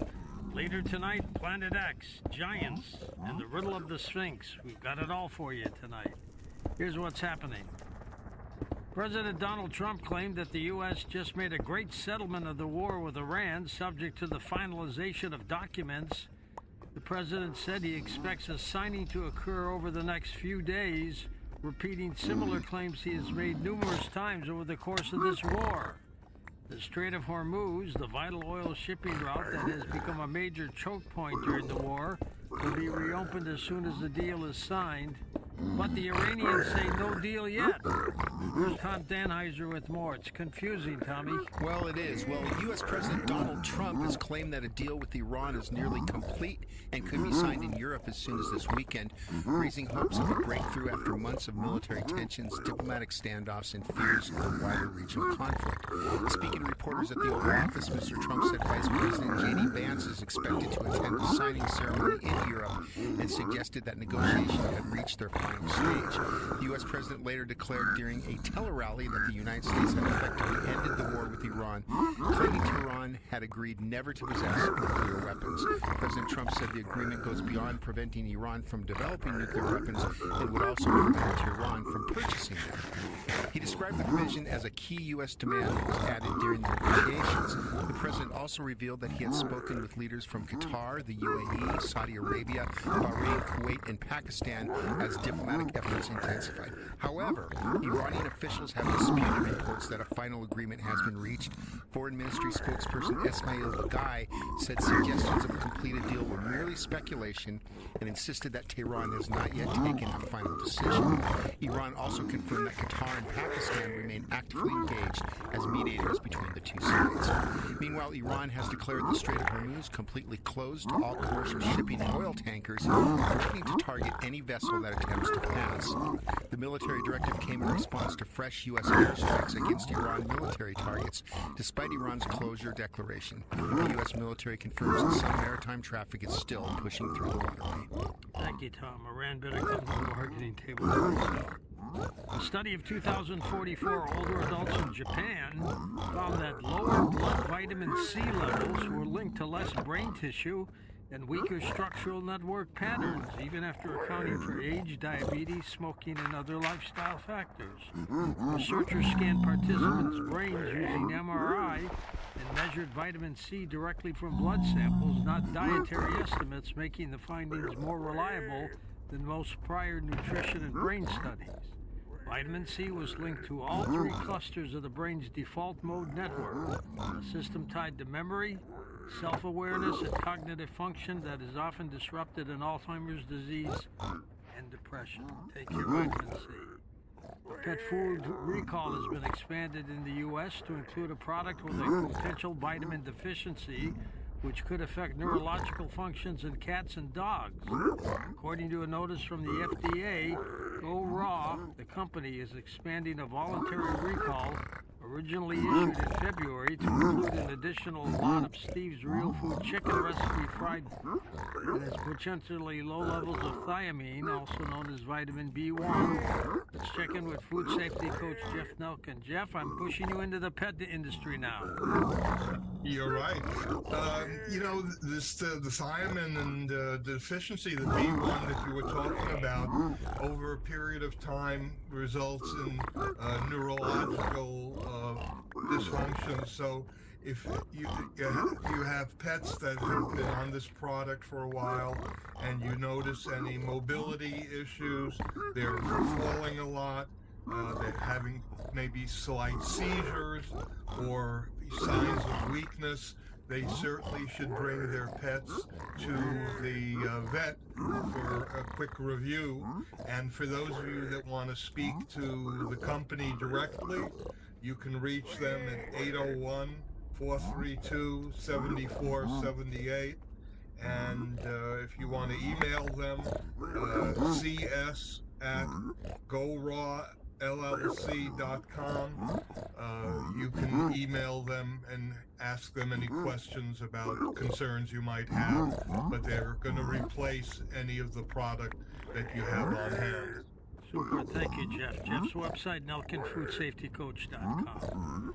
SpaceX, Elon Musk rocket and satellite maker, officially finalized its initial public offering price to become the world's largest stock market debut, in a testament to the tech mogul's influence and people's belief in his business vision. He's a genius. SpaceX confirmed its IPO price was set at $135 a share, that it would sell for more than 555 million shares, according to a company statement. That means SpaceX could raise around $75 billion from its offering, putting its valuation at $1.77 trillion. And here's Kevin Randall, the retired Army Lieutenant Colonel, with his weekly report on what's in the sky. Hi, Kev. Hi, George. How you doing? Okay. Look forward to your report. Well, I've been going through the information in the last UAP data dump. I made a quick survey of that material. Many of the documents released this week had originally been classified as secret, with a few formally classified as top secret. I mention this because of the decades-long denial that there were hidden and highly classified files is proven false. Many of the documents were already in the hands of UFO researchers. But as a single example, there was a classified document that mentioned a sighting from Kansas City on January 6, 1950. The object was in sight for about 25 minutes, hovered several times, and eventually disappeared. Now, it's not a spectacular sighting because the UFO was described as a glowing orb that had a periodic flashing red light in the center. And I mentioned this simply because it was mentioned in the latest data dump. I found it in the Project Blue Book files, and it was written off as Venus. Again, I'm reminded of the old lawyer's trick of burying the opposition in paperwork as a tactic that is not geared for disclosure, but for distraction. On a more interesting note, David Grush, in an interview just days old, said that the revelations about UFOs were 60 to 90 days away. He said that he was confident that the U.S. government was about to release solid evidence of alien visitation. He said these new revelations won't be limited to sighting reports and photographs, but evidence of recovery of physical craft and biological materials.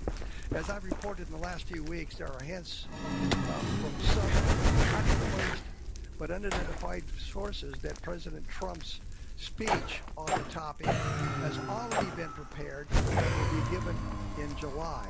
And I have to wonder if the delay is to gauge the reaction of the general public to Steven Spielberg's Disclosure Day. If the reaction is negative, meaning that something similar to the reaction of Orson Welles' 1938 War of the Worlds broadcast, the tone of the speech might be more of the same that we've already had.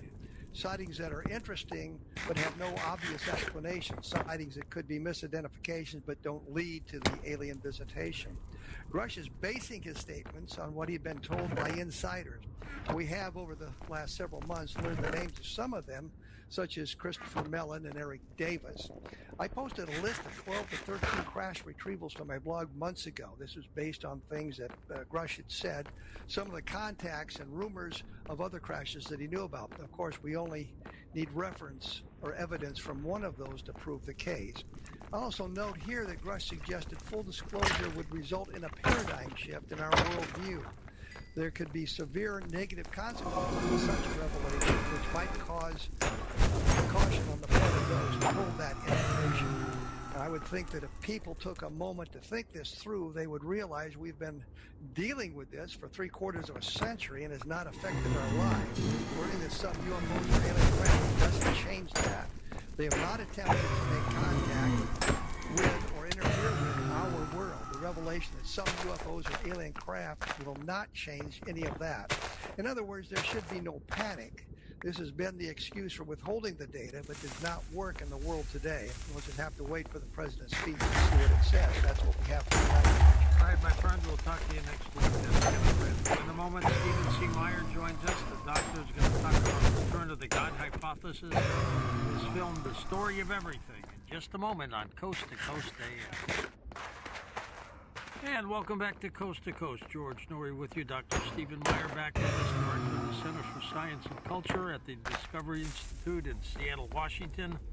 He received his PhD in the philosophy of science from the University of Cambridge, former geophysicist and college professor, and has authored the New York Times bestseller, Darwin's Doubt, The Explosive Origin of Animal Life and the Case for Intelligent Design. He also wrote The Return of the God Hypothesis, and his film is called The Story. Stephen, welcome back to the show. How have you been? I've been very well, George, and it's awfully kind of you to have me back. We think the world of you, my friend. Thank you very much. It's been a pleasure. I think this might be my third time, so I'm grateful for the chance to talk with you again. What have you been up to?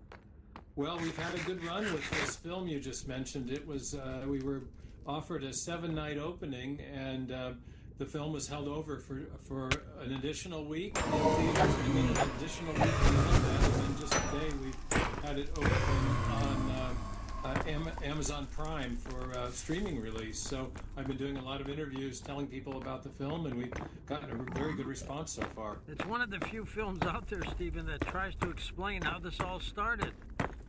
That's exactly the point. It's weaves several elements together, some absolutely beautiful visuals of deep space and the inner workings of the cell, but with some fantastic storytelling about the major discoveries of the last century that have taken place in science that have led many scientists to reconsider and even reaffirm belief in God as a result of scientific discoveries. That is to say, because of, not in spite of, things that science has been discovering.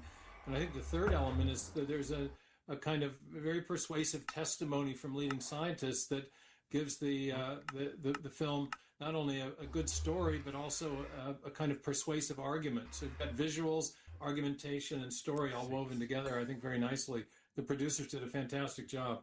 Stephen, I've been on a mission over the past couple of years to talk about the Big Bang and how things started. Excellent. Started from nothing, and I can't get an answer, and it's driving me crazy. Well, right. It's kind of a mystery for a lot of people because the best physics that we have, and two lines of evidence, one from observational astronomy, and secondly, a series of developments in theoretical physics, both point back to a definite beginning to matter, space, time, and energy. That is to say, everything that is in our universe. And so the question is, how do you explain the origin of such a thing from any entity within the universe? You can't really do it. Before the beginning of the universe, or separate, independent of our universe, there was no matter to do the causing. So a standard materialistic scientific explanation is not going to get the job done. Before there was physics, you can't invoke physics to explain, you can't invoke the laws of physics to explain the origin of the physical world. So it seems to require some sort of an explanation that points to some sort of transcendent entity, something outside matter, space, time, and energy, which is also powerful, appears to require volition because things come into existence at a particular point in time. And another thing that we've discovered is that the universe was, as the physicists put it, finely tuned from the very beginning of the universe, suggesting that transcendent volitional agent was also intelligent. And when you get that far, you begin to paint a picture of an entity that has exactly the attributes that traditional theists, Jews and Christians, for example, have ascribed to or believed are possessed by God Almighty. So it looks, this is why I call it the return of the God hypothesis. The science is pointing to the need for a kind of God-like being to create and to explain the origin of the universe as a creator. Looking forward to your answers tonight, Stephen. Let's go back to the story of everything. It's got a little Stephen Hawking into it, but tell us the premise of the film. Yeah, absolutely. The story of everything is in the title is a bit of a nod to a wonderful biographical picture about Hawking's life that was called The Theory of Everything. The leading scientists, leading physicists have been trying for quite some time to develop one single law of physics that would subsume all the other laws so that we would have one single law that would explain everything. That, alas, has not been a successful research program, but it was part of what consumed Hawking in his life's work. He was also very intrigued with this issue of the beginning of the universe. In the 1960s, when he was doing his PhD thesis at Cambridge University, he first had the diagnosis of ALS, the Lou Gehrig's disease. And at one point, he was so discouraged by that, he thought he might quit his studies, but he was encouraged to press on, and he did. It's a very heroic story, and one of the things he developed in his PhD thesis was essentially a proof of the beginning of the universe called the singularity theorem. And he developed that further with work he did after his PhD up until 1972. But the more he reflected on that, he was philosophically uneasy about the idea of a beginning. It seemed to point to the need for an external creator. And so he spent much of the rest of his career looking for an alternative explanation for the origin of the universe. He developed something called quantum cosmology, which I can tell more about if you like. But I've shown in my book, Return of the God Hypothesis, that though this alternative model attempted to get around the need for a beginning to the universe and therefore an external creator, for other reasons it seemed to require the need for an external creator. Hawking seemed to depict the origin of matter, space, time, and energy coming out of a kind of mathematical equation or mathematical law. It had no physical extent. It was a purely conceptual idea giving rise to everything that we see physically, which, as another physicist pointed out, seemed to point to the need for a mind predating the origin of the material universe. So even Hawking's attempt to get around the idea that a beginning pointed to God seemed to come to the same conclusion, albeit on different grounds. If there was a beginning, Stephen, what was before the beginning? Well, that's really the deep question that everyone struggles with, because we're also talking about the beginning. Part of the beginning is the beginning of time and space. So we can't really talk about something that preceded the origin of the universe, at least on our timeline. It would either have to be something that is occupying a different temporal plane, or maybe a being that is outside time and space. And this is, of course, something that's long been affirmed by traditional theists, Jews and Christians, about God himself, that in the Hebrew Bible, in the famous passage where Moses encounters God at the burning bush, and he asks, who should I say is sending me to confront Pharaoh? And God's answer is, I am that I am. And he gives a name that implies that he's an eternal, timeless being that is not bound or constrained by our time. And oddly, that seems to be the kind of entity that's needed to explain the origin of our universe and its temporal beginning and the time that we experience in our universe. So the evidence we have of a beginning seems to point to the need for some kind of causal actor who lies outside of our normal time and space domain. Stephen, I don't seem to subscribe to the theory of the Big Bang. I don't think something blew up from nothing. What do you think?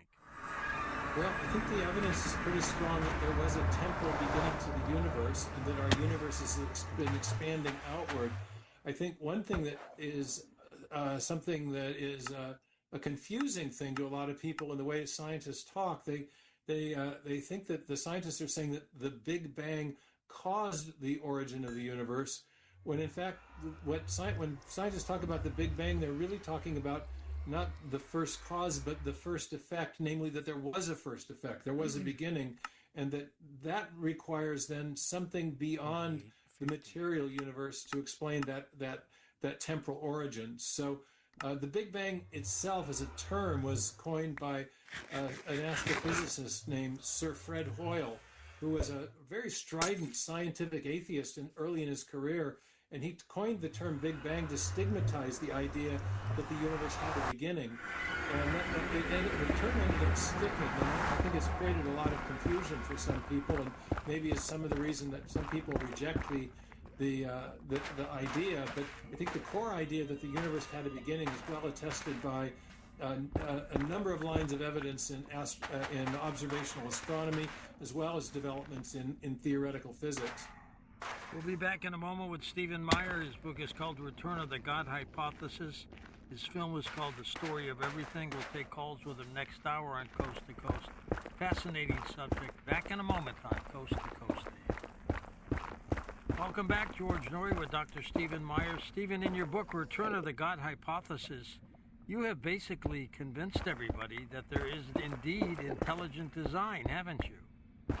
Well, I don't know if I've been convinced everybody, but I think the tide is turning in this debate. In the early 2000s, there was a very popular group of scientific or spokesmen for science called the New Atheists, who claimed that science properly understood undermines belief in God. And I think over the last 5 or 6 years, I think the influence of that group has waned considerably as it's become more and more apparent that the great discoveries of the 20th and 21st centuries are things that require evidence of a designing intelligence, and that the arguments of the New Atheists were really rather thin, and they didn't seem to really be paying attention to the biggest events and biggest discoveries of modern science.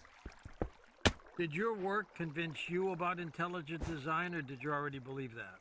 No, I encountered scientists who were some of the pioneers in thinking about this in our contemporary times.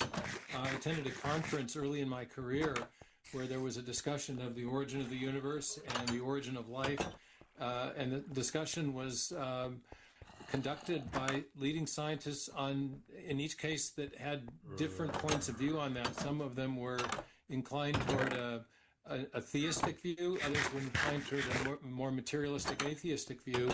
And it appeared to me, listening to these discussions, especially about the origin of the universe and the origin of life, that the theistic friendly science seemed to have the upper hand in the discussion. The evidence, as we've been talking about, for a creation event seemed to point to the need for an external creator.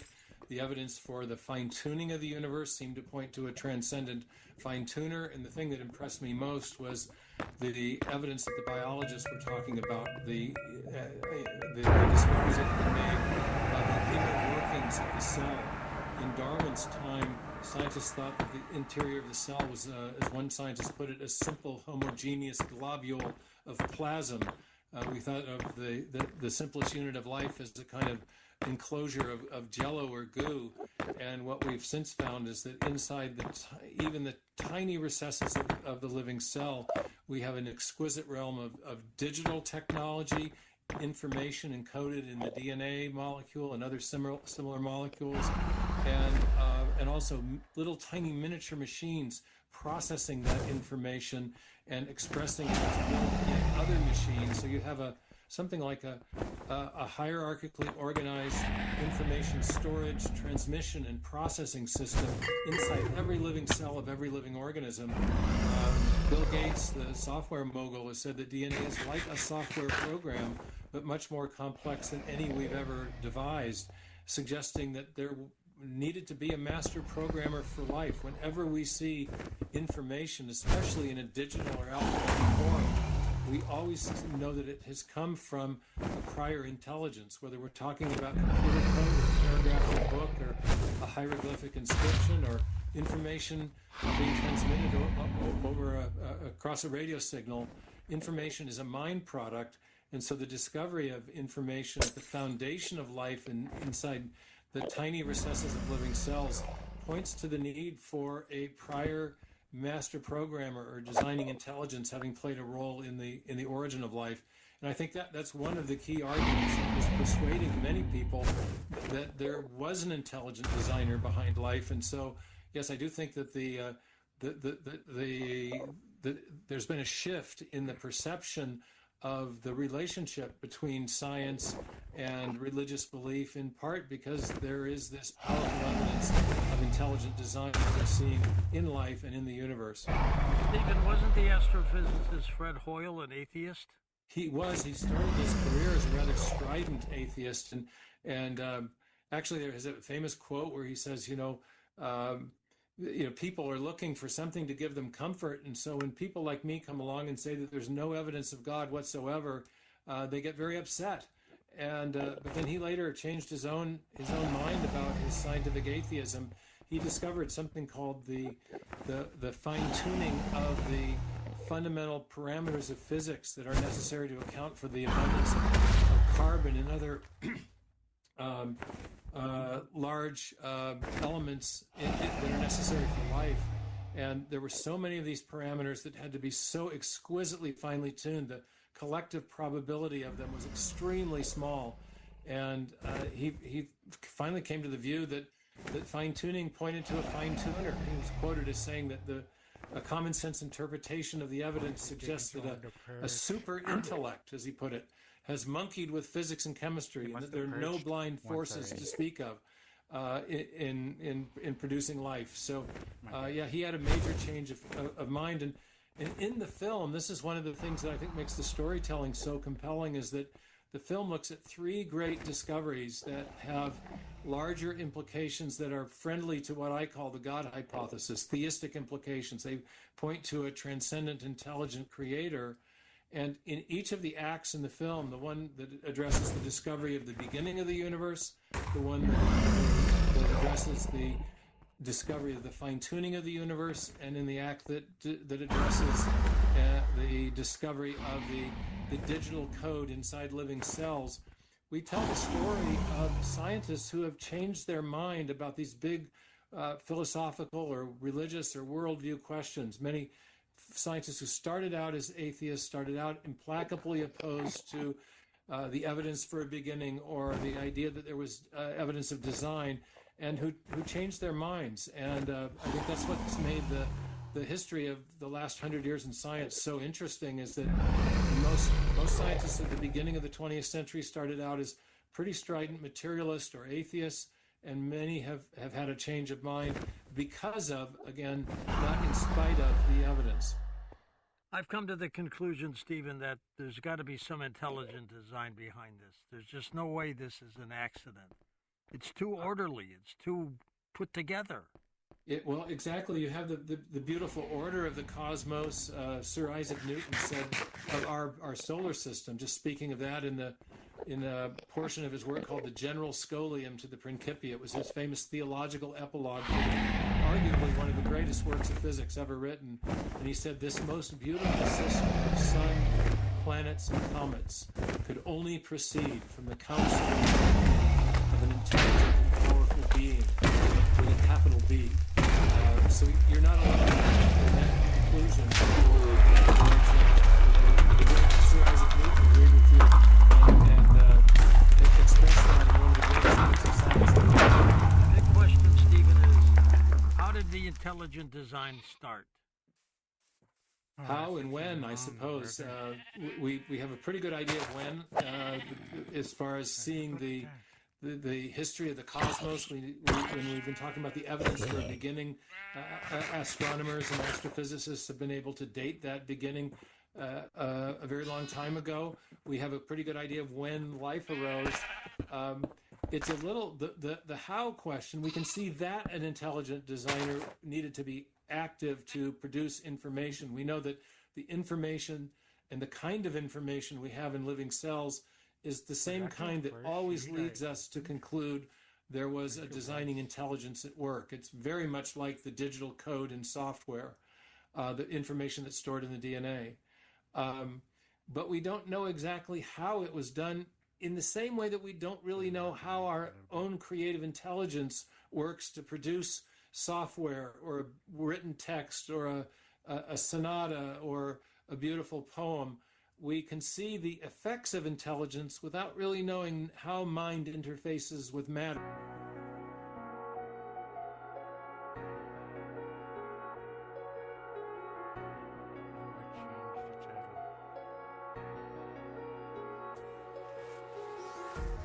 Empty hearts and neon lights, they're playing with my mind. Gotta get out of here tonight. Oh, I wanna run off and fly, and I'll tell myself it's fine to be alone, just to find somewhere that finally feels like home. Oh, oh, oh. I hate all this overthinking. Oh, oh, oh, oh. The more I swim, the more I'm sinking. Take me to a world of silver. No more heartbreaks, tears, painkillers. Take me somewhere unfamiliar. Bring me back to where we started out. Get me out of now. To where we started out. Get me out of now. To where we started out. La la la la, oh, oh. Get me out of broken hearts and starting fights, turning truth to lies.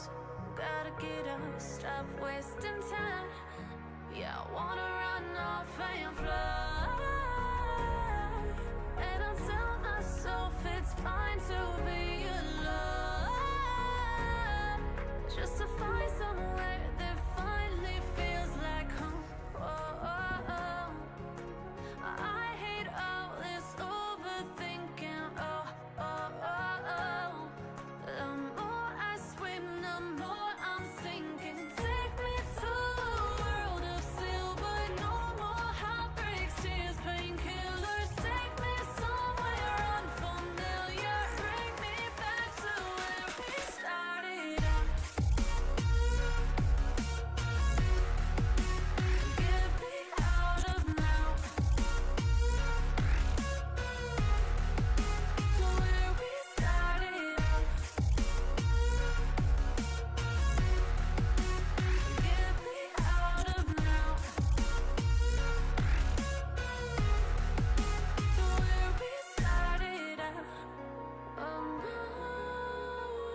Electric hum beneath my skin.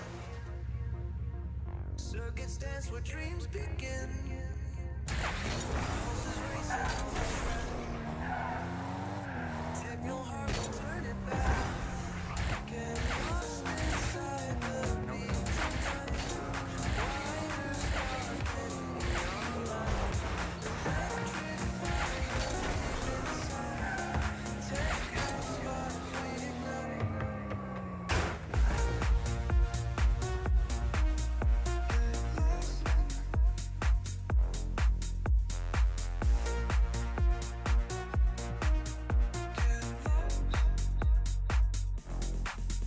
Get lost inside the beat tonight. Wires sparking neon light. Electric fire deep inside. Tech house vibes we ignite. Sitar whispering to the moon. Baseline shaking every room. Binary codes in the air. Moving us without a care. Feel the tension as it climbs. Spinning patterns, breaking time. Energy builds, we cross the streams.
Living life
whole lifetime. Born to shine for my whole lifetime. Born to shine for my whole lifetime. Spread the light as I jump. Bring the sun to this whole skyline. Time to put your hands up.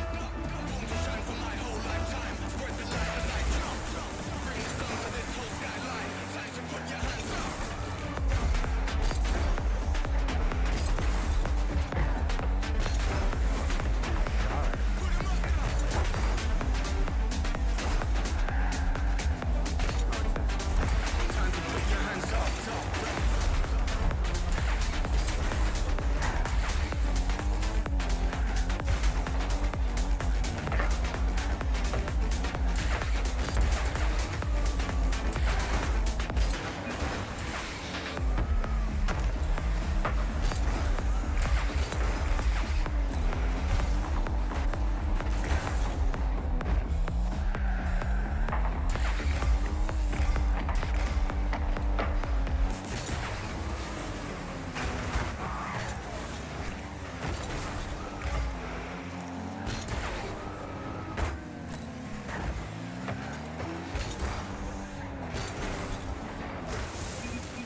shit.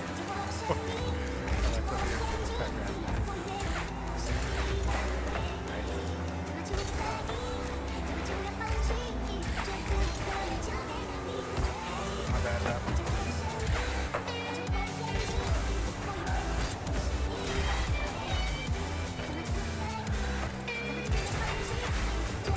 I fucked you up. I'll be that guy again.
somewhere your light has been. I was running in circles, drifting into the dark. Then you cut the silence, put a spark in my heart. All of your love is all that I need, pulling me close when I can't breathe. All of your love is all that I need, stay in my light.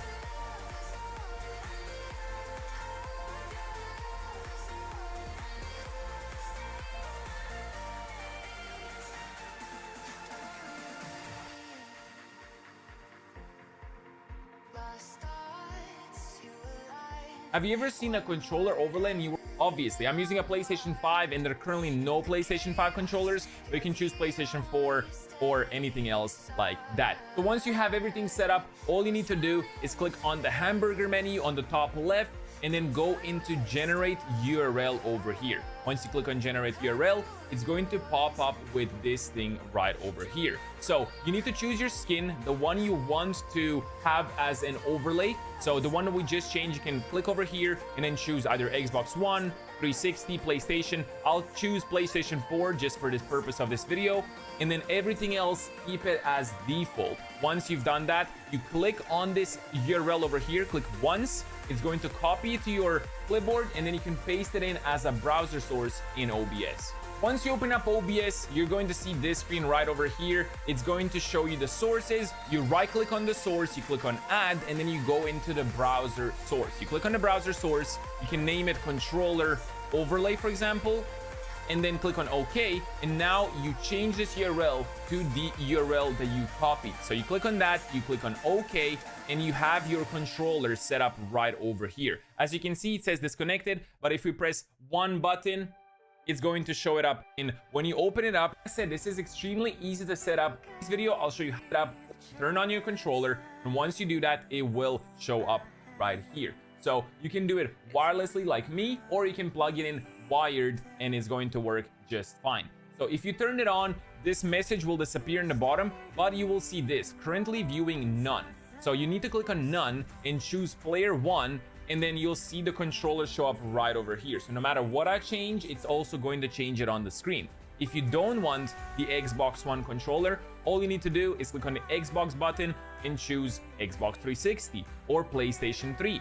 You have all these other controllers you can choose and make sure it fits your controller. Obviously, I'm using a PlayStation 5 and there are currently no PlayStation 5 controllers, but you can choose PlayStation 4 or anything else like that. So once you have everything set up, all you need to do is click on the hamburger menu on the top left and then go into generate URL over here. Once you click on generate URL, it's going to pop up with this thing right over here. So you need to choose your skin, the one you want to have as an overlay. So the one that we just changed, you can click over here and then choose either Xbox One, 360, PlayStation. I'll choose PlayStation 4 just for this purpose of this video. And then everything else, keep it as default. Once you've done that, you click on this URL over here, click once. It's going to copy it to your clipboard and then you can paste it in as a browser source in OBS. Once you open up OBS, you're going to see this screen right over here. It's going to show you the sources. You right click on the source, you click on add, and then you go into the browser source. You click on the browser source, you can name it controller overlay, for example, and then click on OK, and now you change this URL to the URL that you copied. So you click on that, you click on OK, and you have your controller set up right over here. As you can see, it says disconnected, but if we press one button, it's going to show it up right over here. So now we can change whatever, click on the buttons, and you can see that it does show it on the screen itself. You can reposition it, place it wherever you want, but that's how you can set up the controller overlay. And that's basically it. Like I said, it's extremely easy to do. You can Do it in a few minutes and your stream will stand out a little bit more over other people and maybe potentially get more viewers because of that as well. If you guys did like this video, make sure to drop a like. If you don't already know, I do stream on Twitch 3 days a week. Link is down in the description below. If you want to see more of my OBS guides or something else streaming related, make sure to check this video right over here. Anyway, I'll see you in the next one. Peace out and have a good one. Bye-bye.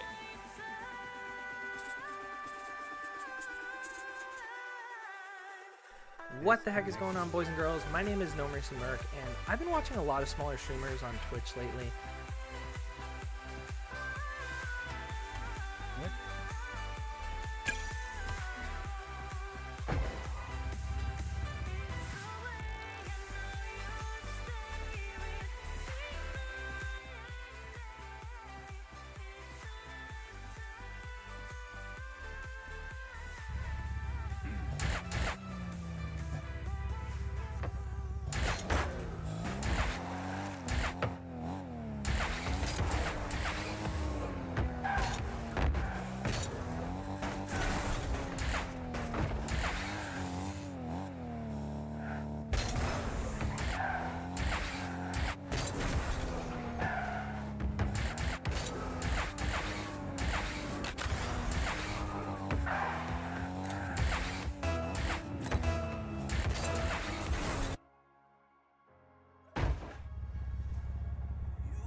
shit.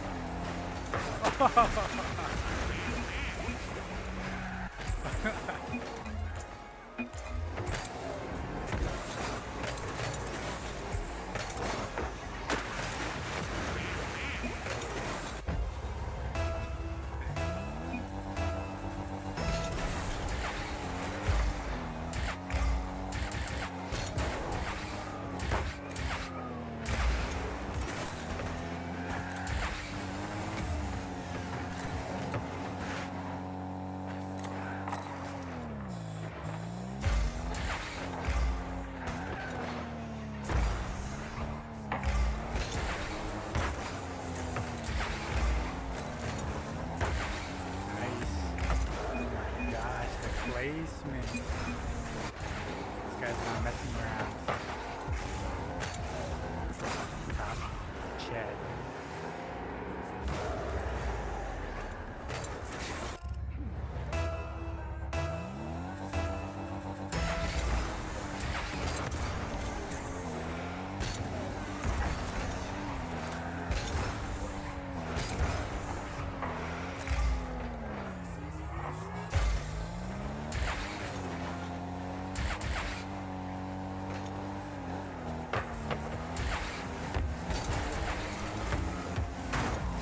My bad, homie.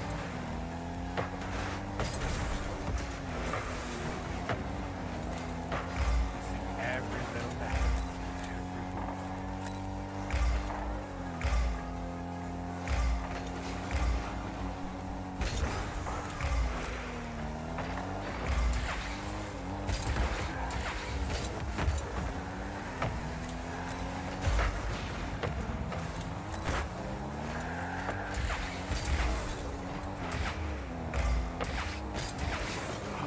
Always somebody putting it over.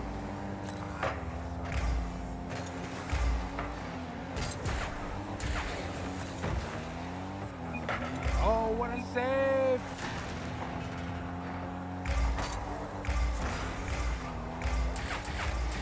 Oh, dice! Dice them!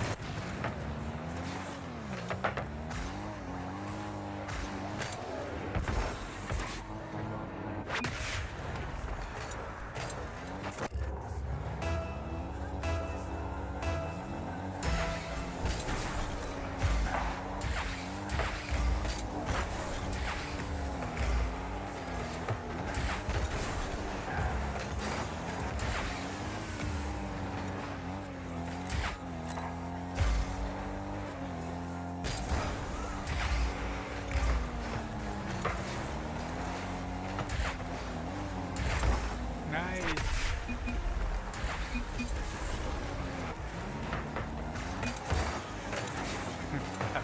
I think we finished it.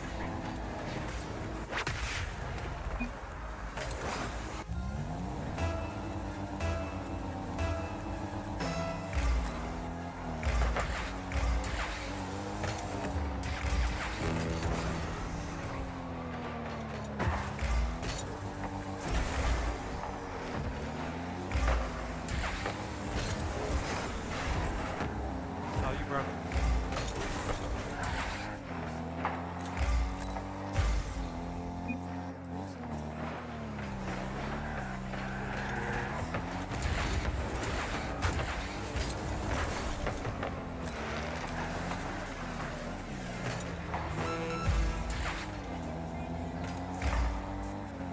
Looks like everybody wants to boost.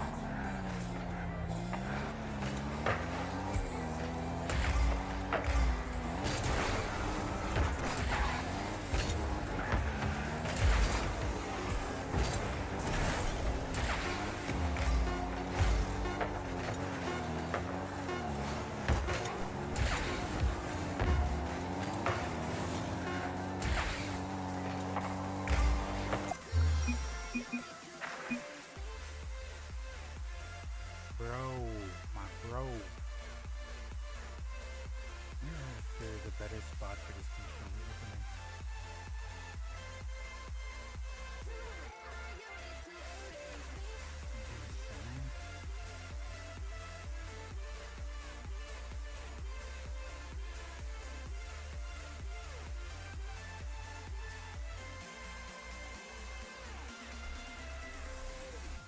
Somewhere like there.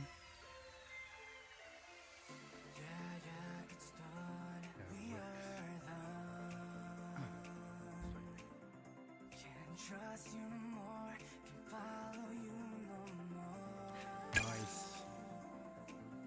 Red lips, burning lights. Oh yeah, I've been there. My pain burning now. Oh yeah, I've been there.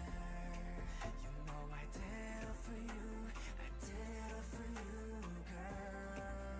Don't call me at 3 a.m. just 'cause you're lonely. Don't talk to me 'cause I don't know who to trust no more. You never ever had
It was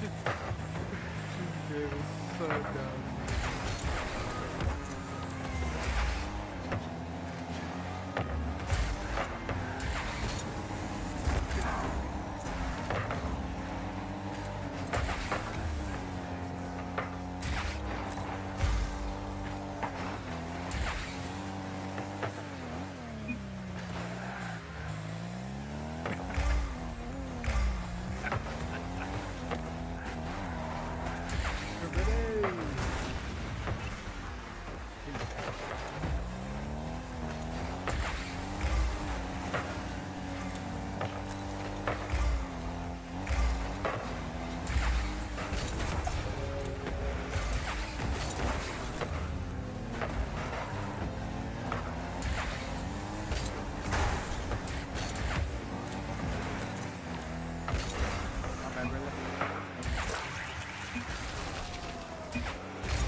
think I'm gonna do my finish stream right there.